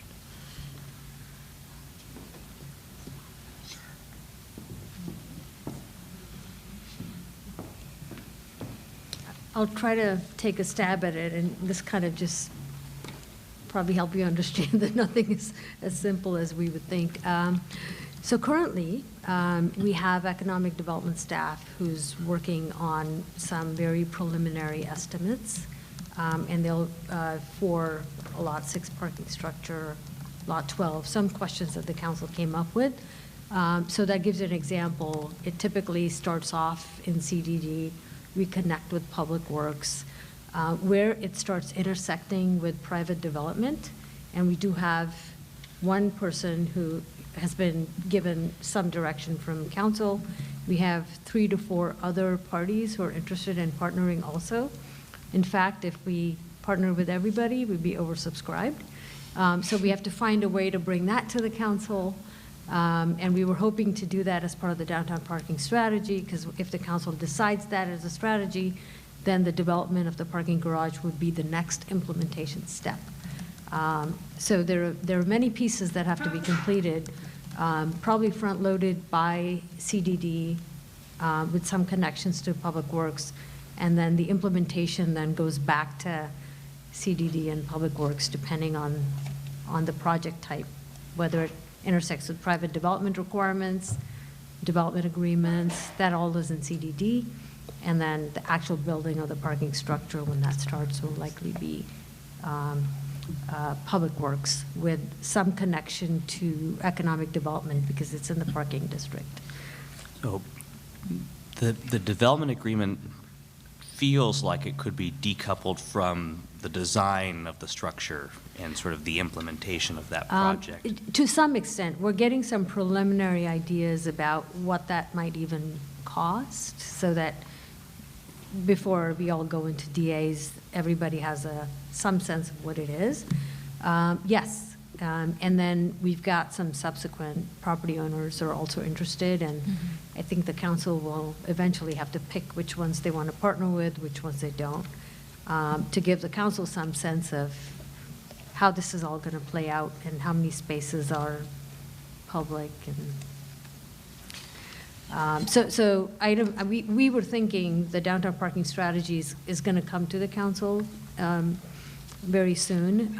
It's going to be a very high-level strategy. So we were thinking of bringing that, and then the council could then vote on what things they want to move forward on, and the parking structure being one of them, at which point we would come back with the one developer and do a DA, yes. Okay, so is it, just to make sure I understand, it's already at least partially baked into the existing downtown parking strategy project? Because there are some policy questions we'll have to answer. It's been evolving since we heard the council. You know, I don't think we originally started out with it, but it seems like it would be a big part of the downtown parking strategy and shouldn't be ignored. Right, So, okay. yes. So do you need us this evening to vote on it as an item to include, or? I think that downtown parking strategy will be on its track because it's mostly just adopting the strategy, not implementing all the items. And then, if this is a new item, I think we have to think about what those next steps are, which department's going to get involved, and what they're doing that can maybe put off. I have a feeling that staff is probably going to have to go back, I don't know, and take another look, because we're coming back to you with some recommendations based on what you tell us tonight. So for tonight, Yeah, if what would you you'd like to recommend? move forward, then we'll add that and evaluate that. Into the strategies? Yes. Okay, great. So that's why I think I took off, or put up the strategies, but that would be the intent then. It's separate. Is that project Yes. 3.12? The strategy? The one that it would potentially be a part of, if we support that? It would be an implementation item, but typically, as Don said, I think it would probably get pulled out, since it's got it's a pretty big item by itself. Right, but in terms of just, it's an option that would be part of the downtown? Yes, the downtown parking Okay. strategy, yes. 312? 312, but it'll be its own item under project goals. Councilmember Castro? I just want to follow up on it. You just said that you had enough developers that it's oversubscribed. There's interest. That doesn't mean that, you know, they're willing to jump in, right? They don't know what the costs are. We have some proposed applicants, they haven't made formal applications, that are interested in developing office in the parking district. And so they have heard about potential discussion about a parking lot. And they are interested in seeing if they can partner, because it's hard for them to provide all the parking on their site. And we have told them that the program itself needs to be looked at in terms of office, and the council is evaluating that, so. So we were talking about yes. pre-funding this particular parking garage somewhere down the line. Is it? Oversubscribed in terms of the number of spaces that this potential garage could hold. If you even took a ballpark and you took all the people interested, the amount of parking they would need would be over what that parking garage would provide. That's what I meant. Not necessarily the funding. Not the funding? No. Okay. It's the spaces. That's what I was trying to understand. Right, we were just doing a back of the napkin calculation based on everyone's need. And we figured this parking garage would have fewer spaces than the number of people with the need. So if this this particular item moved forward, and there was enough collaboration from among the developers, then would we see a sudden increase or potential increase of requests to develop office downtown Mountain View? I think on this garage itself, depending on what the council wanted to do, I think the council is interested in replacing the parking spaces on Lot 6 and Lot 12.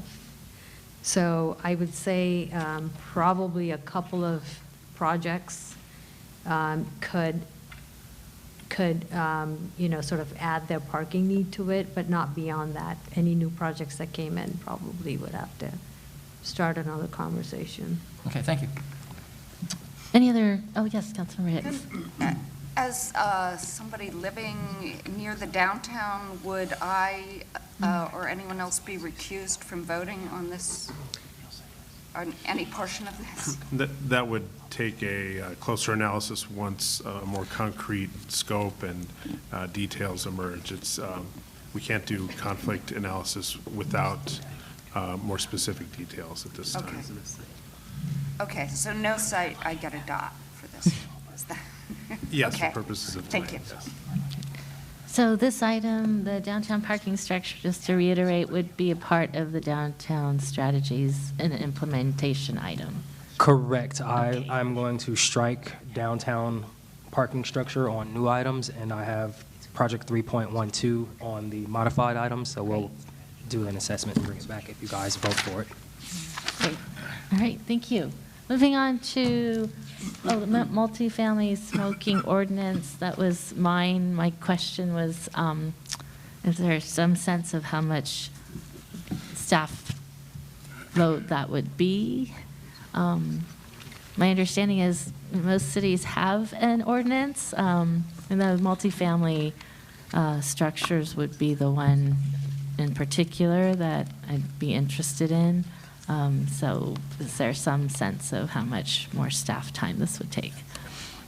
So my sense, we did a preliminary analysis with the flavor tobacco and e-vaping, and even the timeline that we had anticipated with bringing an ordinance to you because of the implications with zoning would probably push out beyond what's in your staff report. So based on what we know of community development's workload, it would probably require a careful look, and we'd have to come back to you with a closer assessment of impacts to resources and what timeline we could do something along those lines. No clear estimate until we do an assessment of what exactly is entails with the zoning ordinance and any other implications.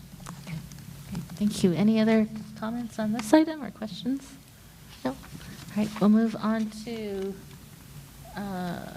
Treo, going to the modified items, the Treo modifications. Was that you, Councilmember Ramirez? I think Councilmember Hicks Okay. pulled it technically, but I do have some remarks. Why don't you go ahead? Okay, thank you.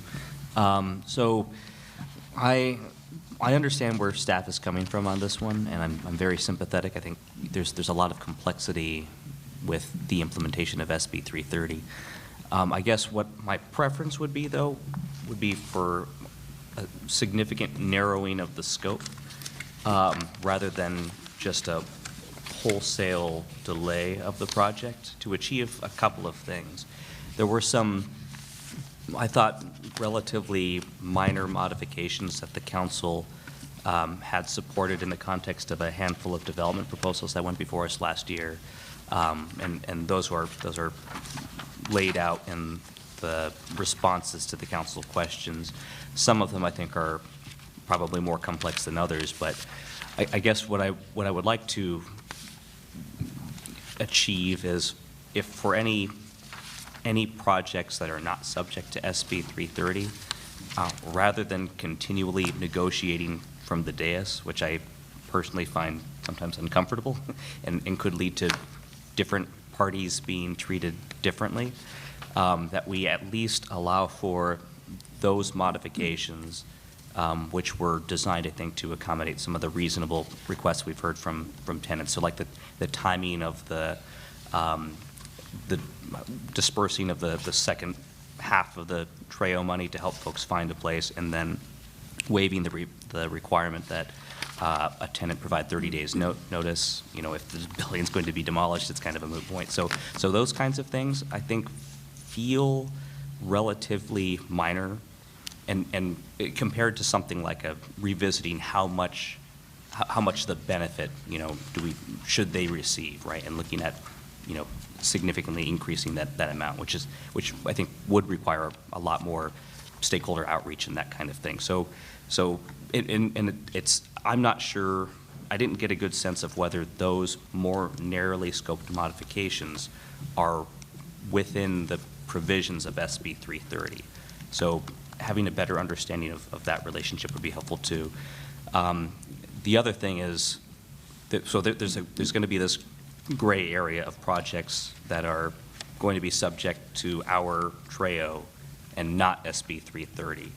And I think it'll be very confusing to have in our zoning code Treo modifications that don't actually reflect the requirements that will be imposed on development. So, you know, again, I don't think it's going to be, there's an easy solution to that, but I want to be mindful of that. And if that's something that we could include in a more narrowly scoped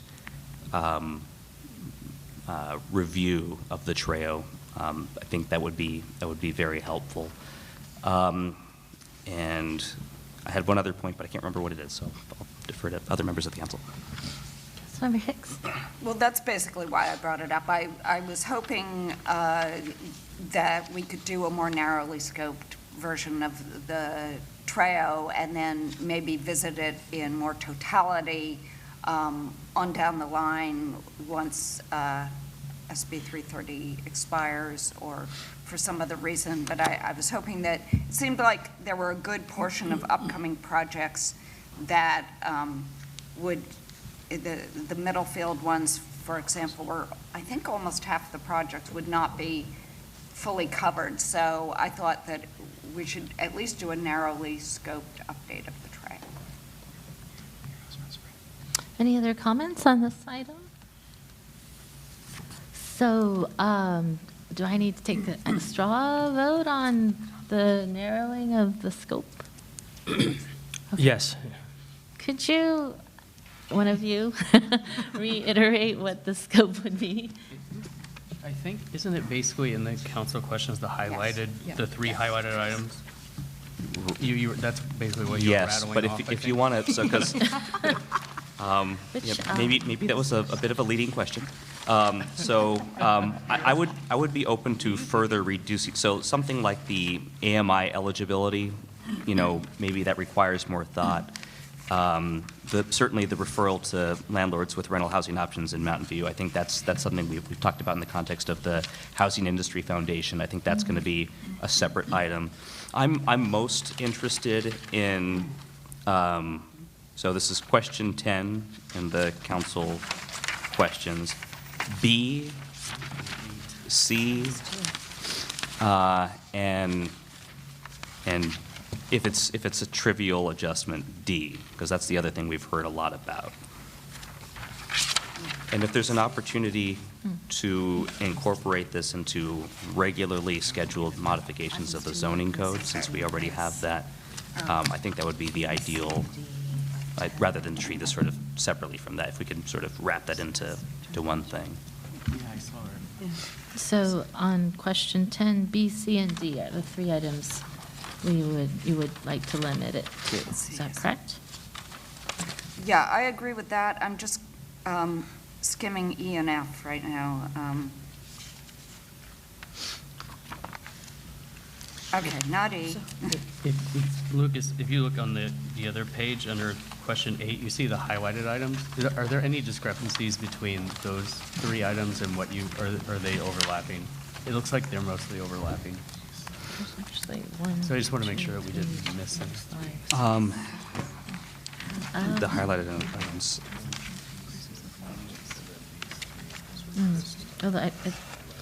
The B, C, and D, I don't think had the $5,000 for Yeah, special that's the one that was circumstances. different. Well, so that's increasing the benefit, and this is totally, this is just an arbitrary recommendation. I don't have a good sense, and maybe staff could help us here. I don't have a good sense of what requires more work and what would be a trivial modification. It feels like increasing the benefit may require more stakeholder outreach than something like waiving the tenant obligation to provide 30-day notice or providing the second TREO payment earlier, upon a tenant securing a new unit. But so I want to be more deferential to staff on maybe what the ideal scope would be, but just more, I don't want to, because these were suggestions that the council had supported before, and if we don't do it, we're just going to have to keep doing it from the dais. This struck me as a good opportunity to incorporate it into, an upcoming zoning code modification anyway. Yes. So there's a couple of things that I just wanted to note. One is waiving of tenant obligations. We're going to have to review it with state law and SB 330 and let you know if that can be done, because we may not be able to do that. And then trying to look for direction on E and F. If you would prefer we not work on that or work on that, I think it all goes back to, it's easy to bring a number back, right? The question is how much outreach is required, because the limited timeline probably wouldn't allow for a lot of outreach. So just trying to get a sense of if you'd like to see these changes, we'll review it with state law and see what we can bring back. If it's a trivial addition that doesn't Right. require a significant amount of additional staff capacity, I would like a review of E and F. These were things that came out of the 2310 Rock Street discussion, if memory Right. serves. There were a couple of tenants who were just outside of the income eligibility, and so increasing the eligibility by 5,000 helped, get access to the benefits for those tenants. Right. And then the special circumstance households, we, senior citizens and that kind of thing, I think would really benefit. But, so if that's an easy thing to add, I have no problem including that within a more refined scope. Yes, and we did take a look at whether we could bring it back with the ADU. I think the noticing timelines may make it difficult for us to develop an ordinance, but if the council's interested, we could certainly do it in Q2. Okay. Okay, so B, C, and D, and what was your E and F? Well, If based on, possible. it sounds like staff is comfortable including that with a more refined scope, so I'm comfortable including those. Okay. So straw vote on those in favor of the modified scope being items B, C, D, E, F from council question number 10. Answers. 1, 2, 3, 4, 5, 6. Right. So that's the scope. We'll still vote on the item with the dots. Okay, next item is middle income housing strategies. Do you have? Sure. So I pulled this item and in the attempt to try to narrow the scope a little bit, so maybe the workload impact might go from medium to low. I'm going to attempt. I'd really like to stay on track for the March 2020, to begin it in March 2020. So I think overall reflection, one, in the last year, I think we've done a lot as a city to generate housing at all income levels except middle income.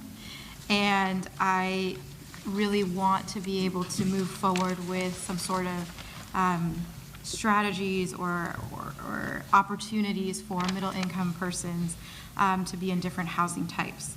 So I have some ideas in terms of perhaps touch points that we're already working on. So I know that in terms of displacement, I think that having some type of thought about strategies for those in middle income would be helpful.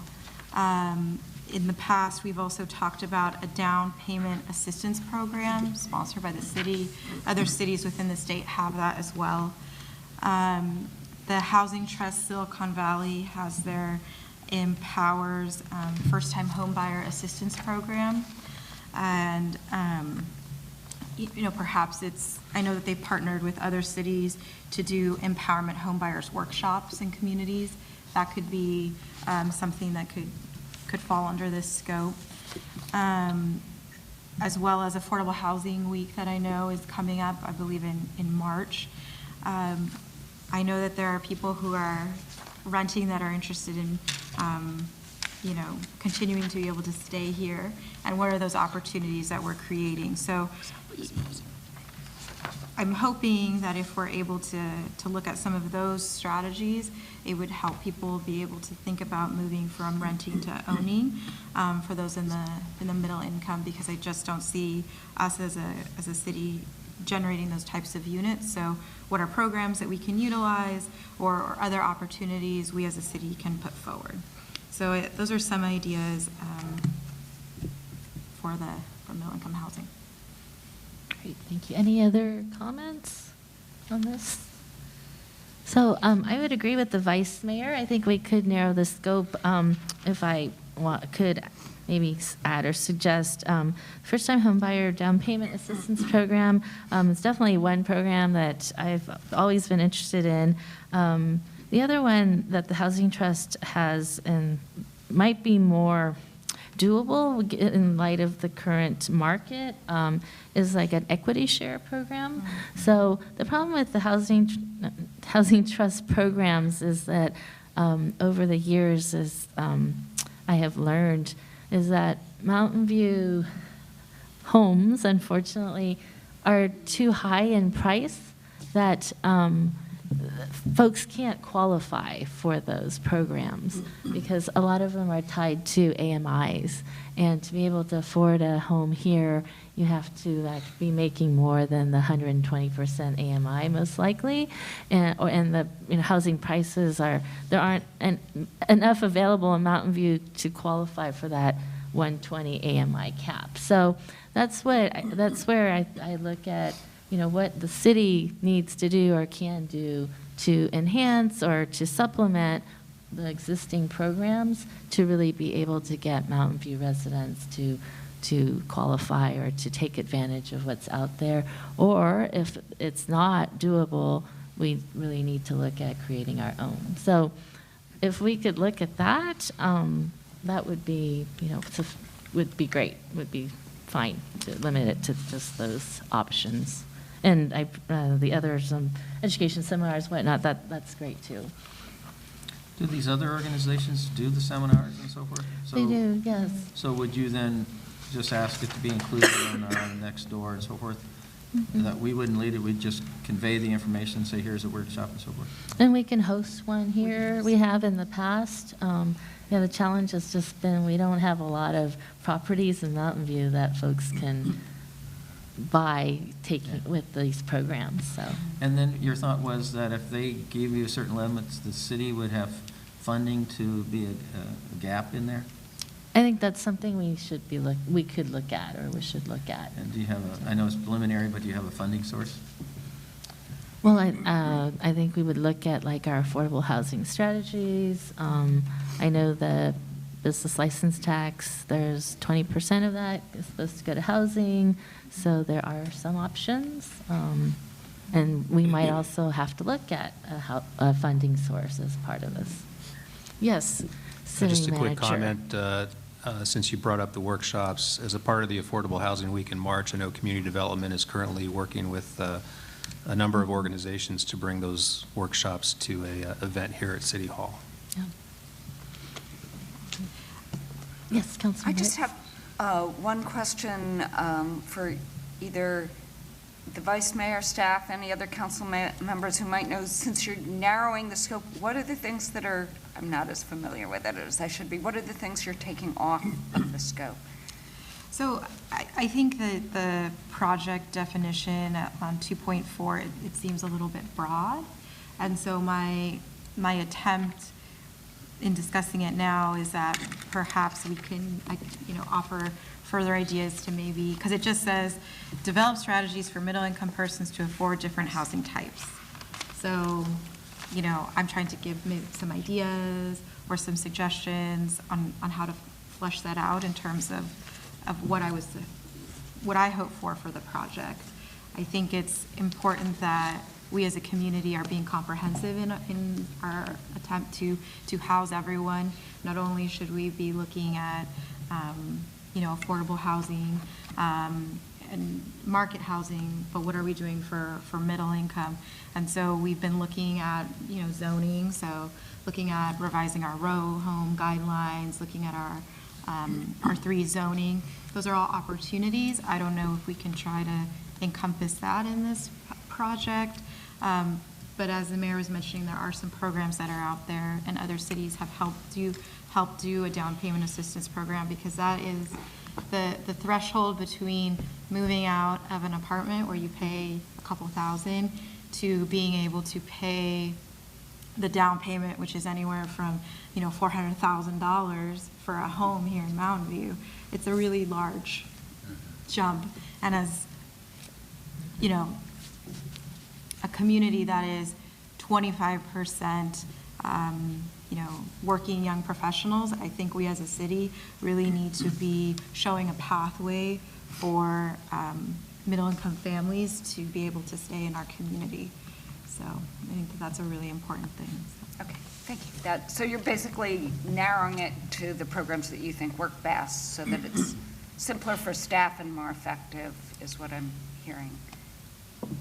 That's the goal. That's the hope. That's the goal. And I think it's just to, in the past, something that Councilmember McAllister has talked about is the missing middle. our nurses, our government employees, our public safety. And if you're not qualifying for, as the mayor mentioned, 120% AMI, there are many people between that just over, but not in a place where they make $1 million. So There's not many of us. Maybe that side of the table. But maybe does. if I had an ice cream empire, I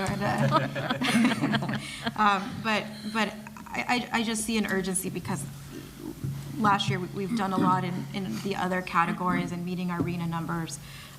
This is another attempt, I think, to help do. Okay, thank you. Did you have comments, Mr.? I was just going to fail at trying to remind myself and remind you all of the elements that were proposed to be included in this project back when we adopted it in May. It did include many of the components that you just mentioned, Vice Mayor Kamei.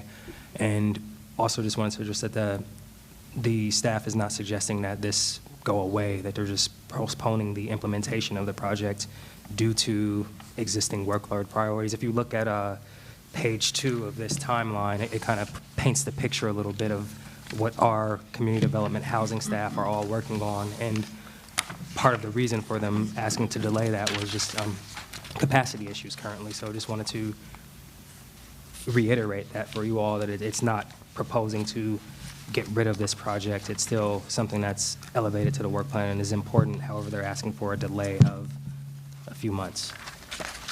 So, I mean, it's basically moving it from Q1 to Q4. And so while I appreciate the explanation, I am trying to highlight what I see as an urgent need that hasn't been met by existing items that we have taken as a policymaking body. So I just wanted to use this opportunity to highlight that to my colleagues. Thank you. Councilmember McAllister? Yeah, a lot of these are related, and could this be tied into any other strategies that we're doing on housing? Or is it so incorporated that it'd be a standalone? Because there's other projects that are going to be coming down the road that we're going to look at. So there we go. We got.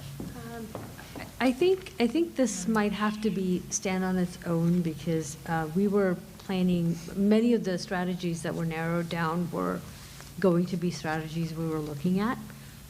Granted that we're also working on the R3 and displacement, that will help. And that could be one of the strategies, but we're working on that already separately. So I don't think it could be lumped in under R3 or displacement strategies. You might have to, equity share programs. Those kinds of things are very different and would have to be So when staff studied prepared separately. this, were you looking at existing staff, or was consultants considered as potentially, like this particular item, could a consultant come on board since it's sort of gathering information throughout the area? Has that been considered? Yeah, typically when we look at a project, we look at what staff resources do we have, what expertise do we not have, because many of these areas require expertise. And then we always make the assumption that a staff person is the project manager for it. So we're willing to take on whatever the council wants us to. Well, no, we don't want you to do that, but I'm just saying, even if you had a consultant, you would still have to. Yes, you would. Someone oversee it? Yes, because a consultant will provide a certain amount of expertise to it, but they're not going to be able to wrap it all up and be staff. It's hard for, we'd have to train somebody to get up to that level, I think. It's hard to just bring someone from the outside and expect them to know all the ins and outs of what they have to do as a project manager in the city. So yes, all of our projects make the assumptions that where we don't have expertise, we're going to use a consultant. Thank you. Any other comments on this item? Yes, Councilor Ramirez? Just very quickly, so I appreciate the Vice Mayor's recommendations to reduce the scope. I think to sort of respond also to Councilmember Hicks's question about what are we eliminating. The other key component, I think, that that we're addressing through other projects is production of housing, sort of affordable by design housing that's intended to meet the needs of this demographic. And so I think just sort of, prioritizing some of the programmatic elements that help folks who are, who just need that assistance to, to get into entry-level housing strikes me as a lot easier than, achieving that goal, which is, I think, very important to all of us, and is also partially addressed in some of the other projects. But I think that's an example of maybe one major component that we're saying maybe we could push that out. I don't know if that's helpful, but that's a key distinction I think that we're making with this recommendation. Should we straw vote? So straw vote on the modified scope, focused on the home buyer programs and some education activities. 1, 2, 3, just modifying the scope. So 2, 4, 6. So I guess the reason I'm hesitating on that is because I kind of feel like having a comprehensive, I kind of like to see all the alternatives at once rather than sort of piecemeal. So, I guess I'd like to see it all at once. Yeah, So that would I was mean a thinking about delay. that too, is like, is it worth narrowing the scope to have it, it's the cost-benefit analysis of narrowing the scope to have it sooner versus can I live with a 6 to 9 month delay but have something more comprehensive? That's the Yeah. tough part. And I do feel like I'd rather have something more comprehensive. So then why, Chris, did you vote for, what was the tipping point for you on that one? Well, it's why I was hesitant to put No, my I know, hand yeah, up, that's what- because I still, part of me would rather have a more comprehensive strategy that isn't solely focused on down payment assistance.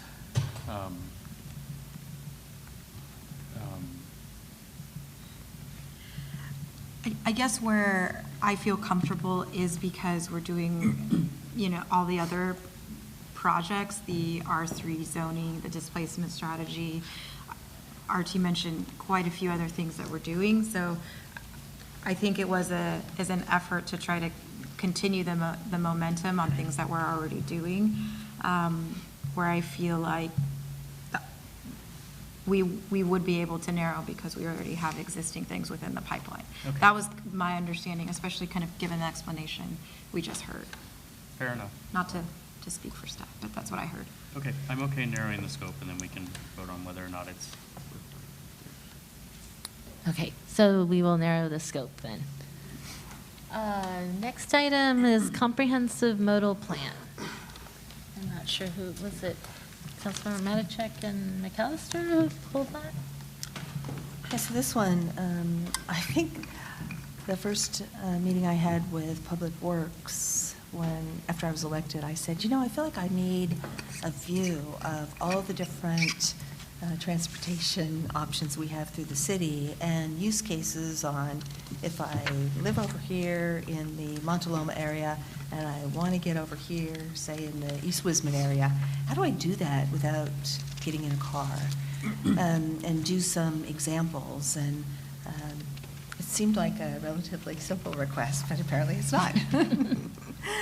So we have been talking about this, and I appreciate the way staff has scoped this to say, yes, we'd be looking at use cases, but we'd be identifying the gaps and how to potentially fill those gaps.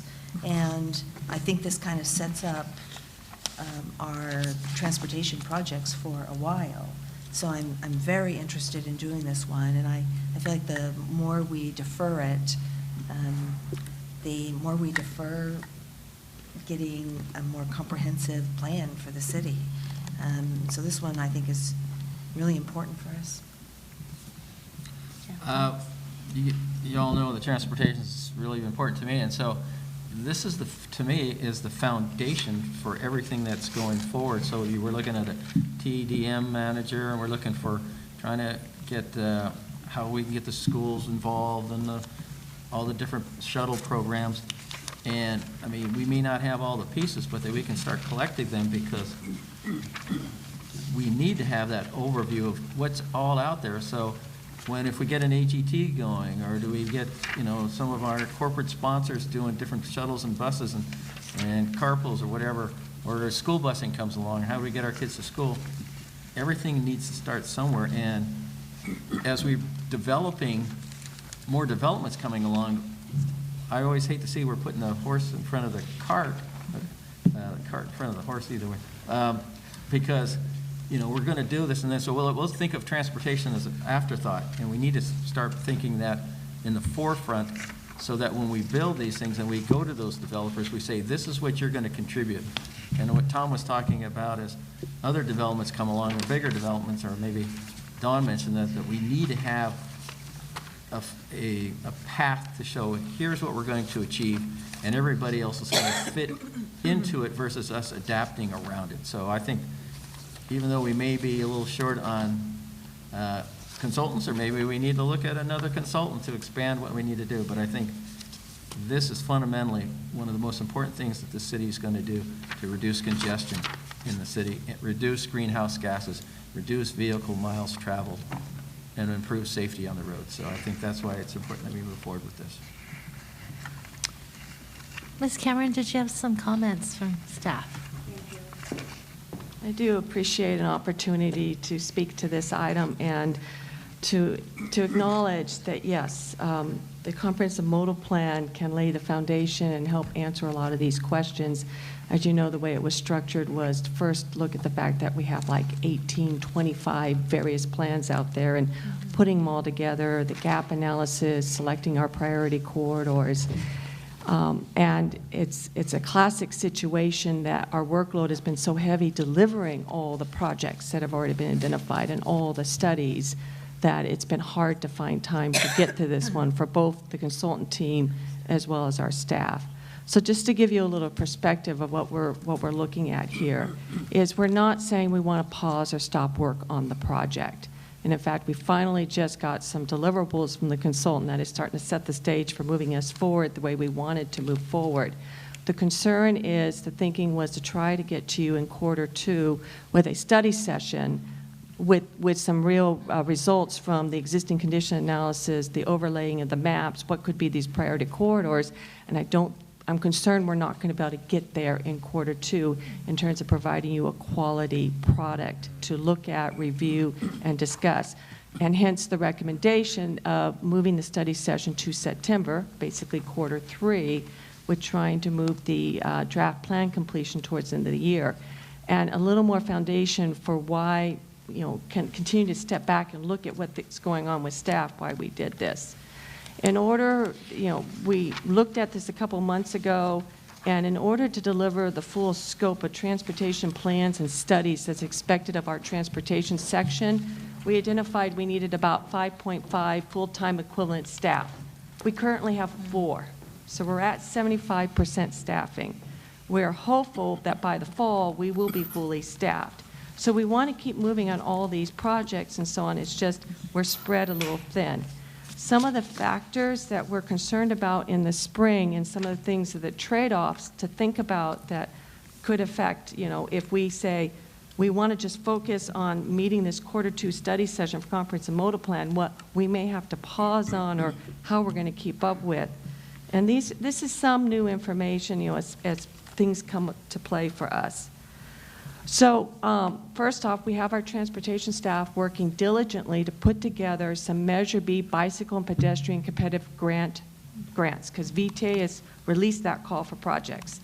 For that call for projects, they are setting a 10-year program. We either get it now or we wait 10 years. Those grant applications are due at the end of March. So we had to move one of our transportation planners off the work they were doing and have them focus on those grant applications to position ourselves. The grade separations, another wonderful Measure B. We want to keep putting pressure on, keep moving forward with both our grade separations so we don't lose our place in line for what could be $170 million worth of grade separation money. So we don't want to take from there. You know, we came to you about the El Camino Real putting in bike lanes and pedestrian improvements and wanting to take advantage of the fact that Caltrans is going to repave El Camino Real. I know it sounds a long ways from now, 2022, but they have a very long lead time, and we want to do this work when they repave. It'd be most cost effective. So they came to us a month ago and said they're still willing to do our work as part of their project, but they wanted us to do the CEQA clearance of our own bike and ped work that we want them to do.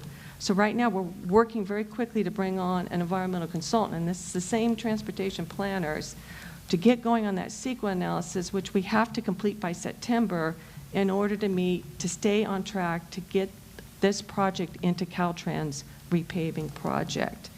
And I could list about 3 or 4 items just like that that are just time critical, that we're looking at funding or other deadlines, and that's why we're asking for a few more months. We will keep working on it, but otherwise we need to choose something else that's going to give. Thank you. Thank you. Any questions for staff? All right, thank you. So this one doesn't sound like it's a scope alteration, so it's just an issue of on regular current timeline or delay. So we'll just leave it as is. And then the last item I see is community workforce agreement. There's 2 more. There's also the, oh, sorry, we already clarified Yes, 312, the sorry. parking structures and in downtown strategy, parking strategies. CWA, is that? Sure, I can talk about it. So maybe staff could talk a little bit more about the project implications. I know that it's been moved to Q1 of 2021, and so the city's been doing a lot related to trying to prioritize wage theft and other initiatives, and so I was just curious if we could hear a little bit more about the community workforce agreements and why the move from the new timeline.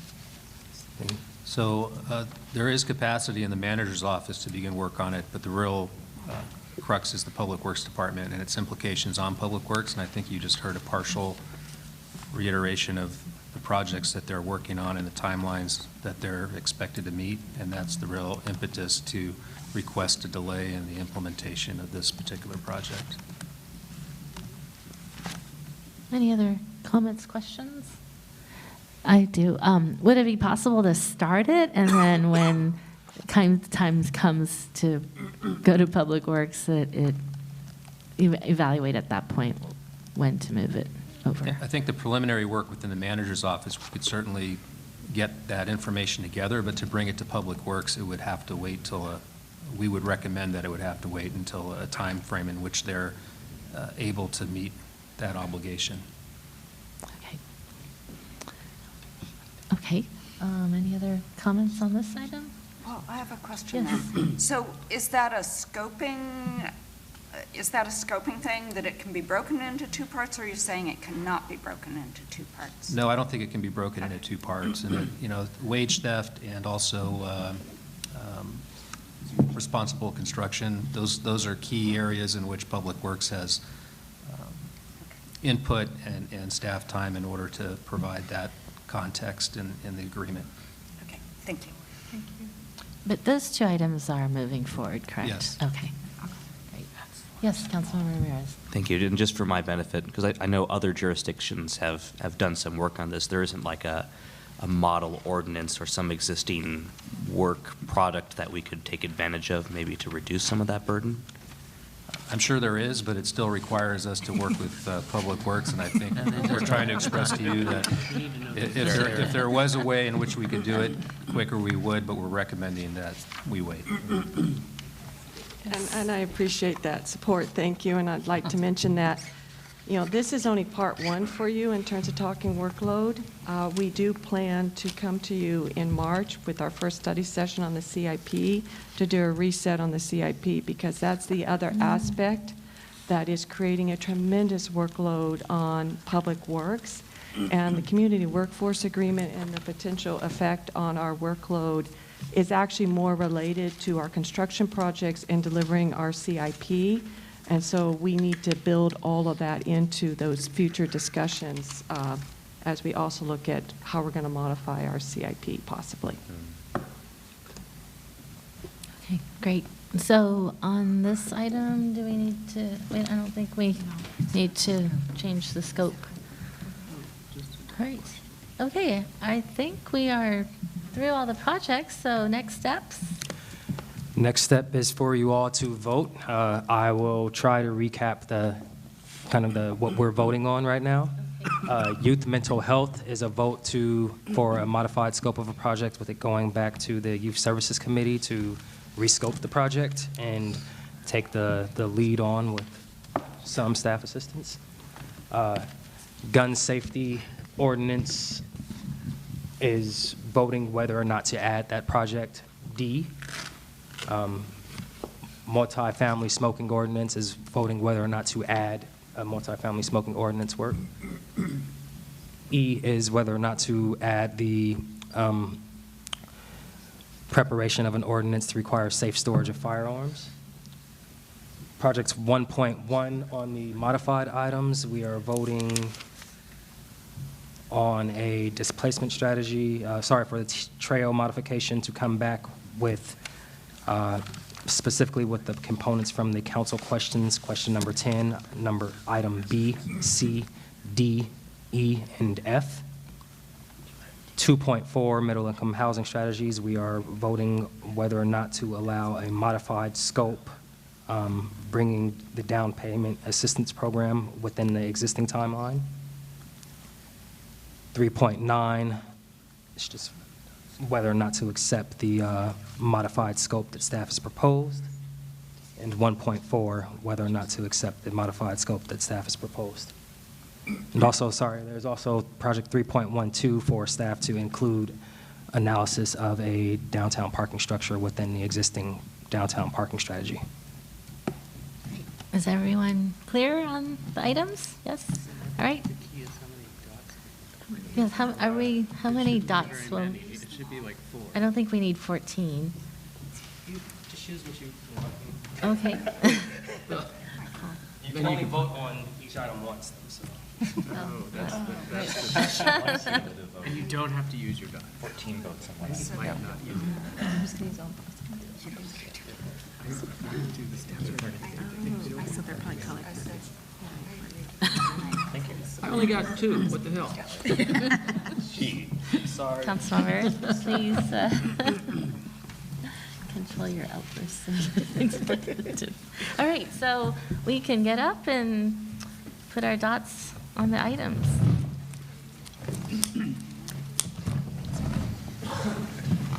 Of course. Higgs has peach.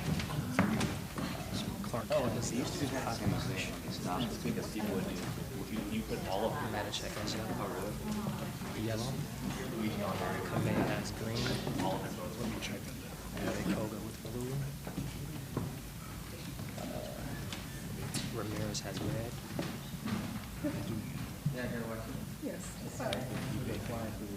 The cigarette. Melvin, did we talk about the smoking ordinance? They didn't pull it. Oh, they didn't pull it. Was it smoking or just in multi? They didn't pull it. Yeah, it was just a multifamily. Just a smoking multifamily. ordinance. That was an addition.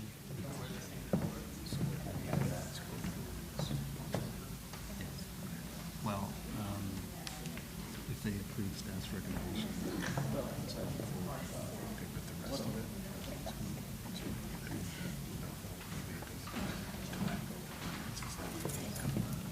I think they did not pull it, so it was part of staff's recommendation to do it, and they approved staff's recommendations. Yes, correct. Sorry about that.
All right.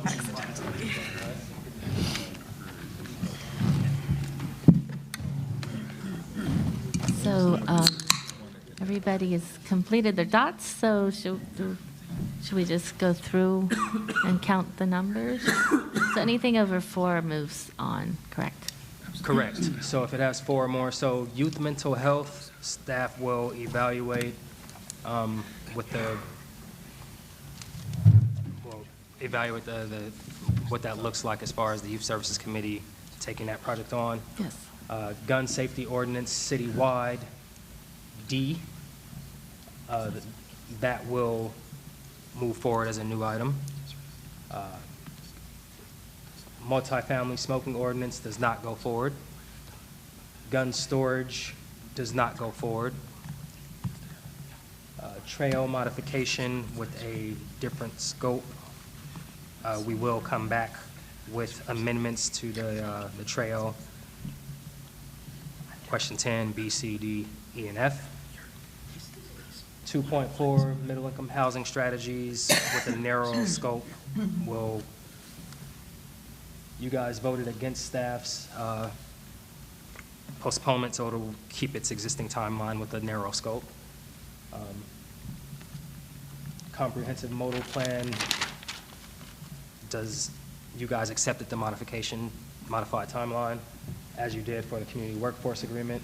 And downtown parking strategy, we will now assess how to include the downtown parking structure in that project and return to you with that. Okay. Great. All right. Any other comments? No? I think we're good then. Thank you. You're welcome. So will we get a new version of the work plan then at some point? Yeah, so the next step is for us to really spend some time and assess the workload impacts of this and come back to you with a proposed updated work plan for you all to approve or not. Okay. All right. Great. Thank you. Thank you to staff for all of your work. Thanks to the council. We will move on to item 9, council staff committee reports. Anyone like to report on anything? No? All right. Item 10, closed session report. Is there There's a closed? no closed session report tonight. Thank you. So then we stand adjourned to the next council meeting, which will be held on Tuesday, February 11th, 2020 at 5:30 p.m. in the council chambers, 500 Castro Street. And the meeting is adjourned at 8:55 p.m. Thank you.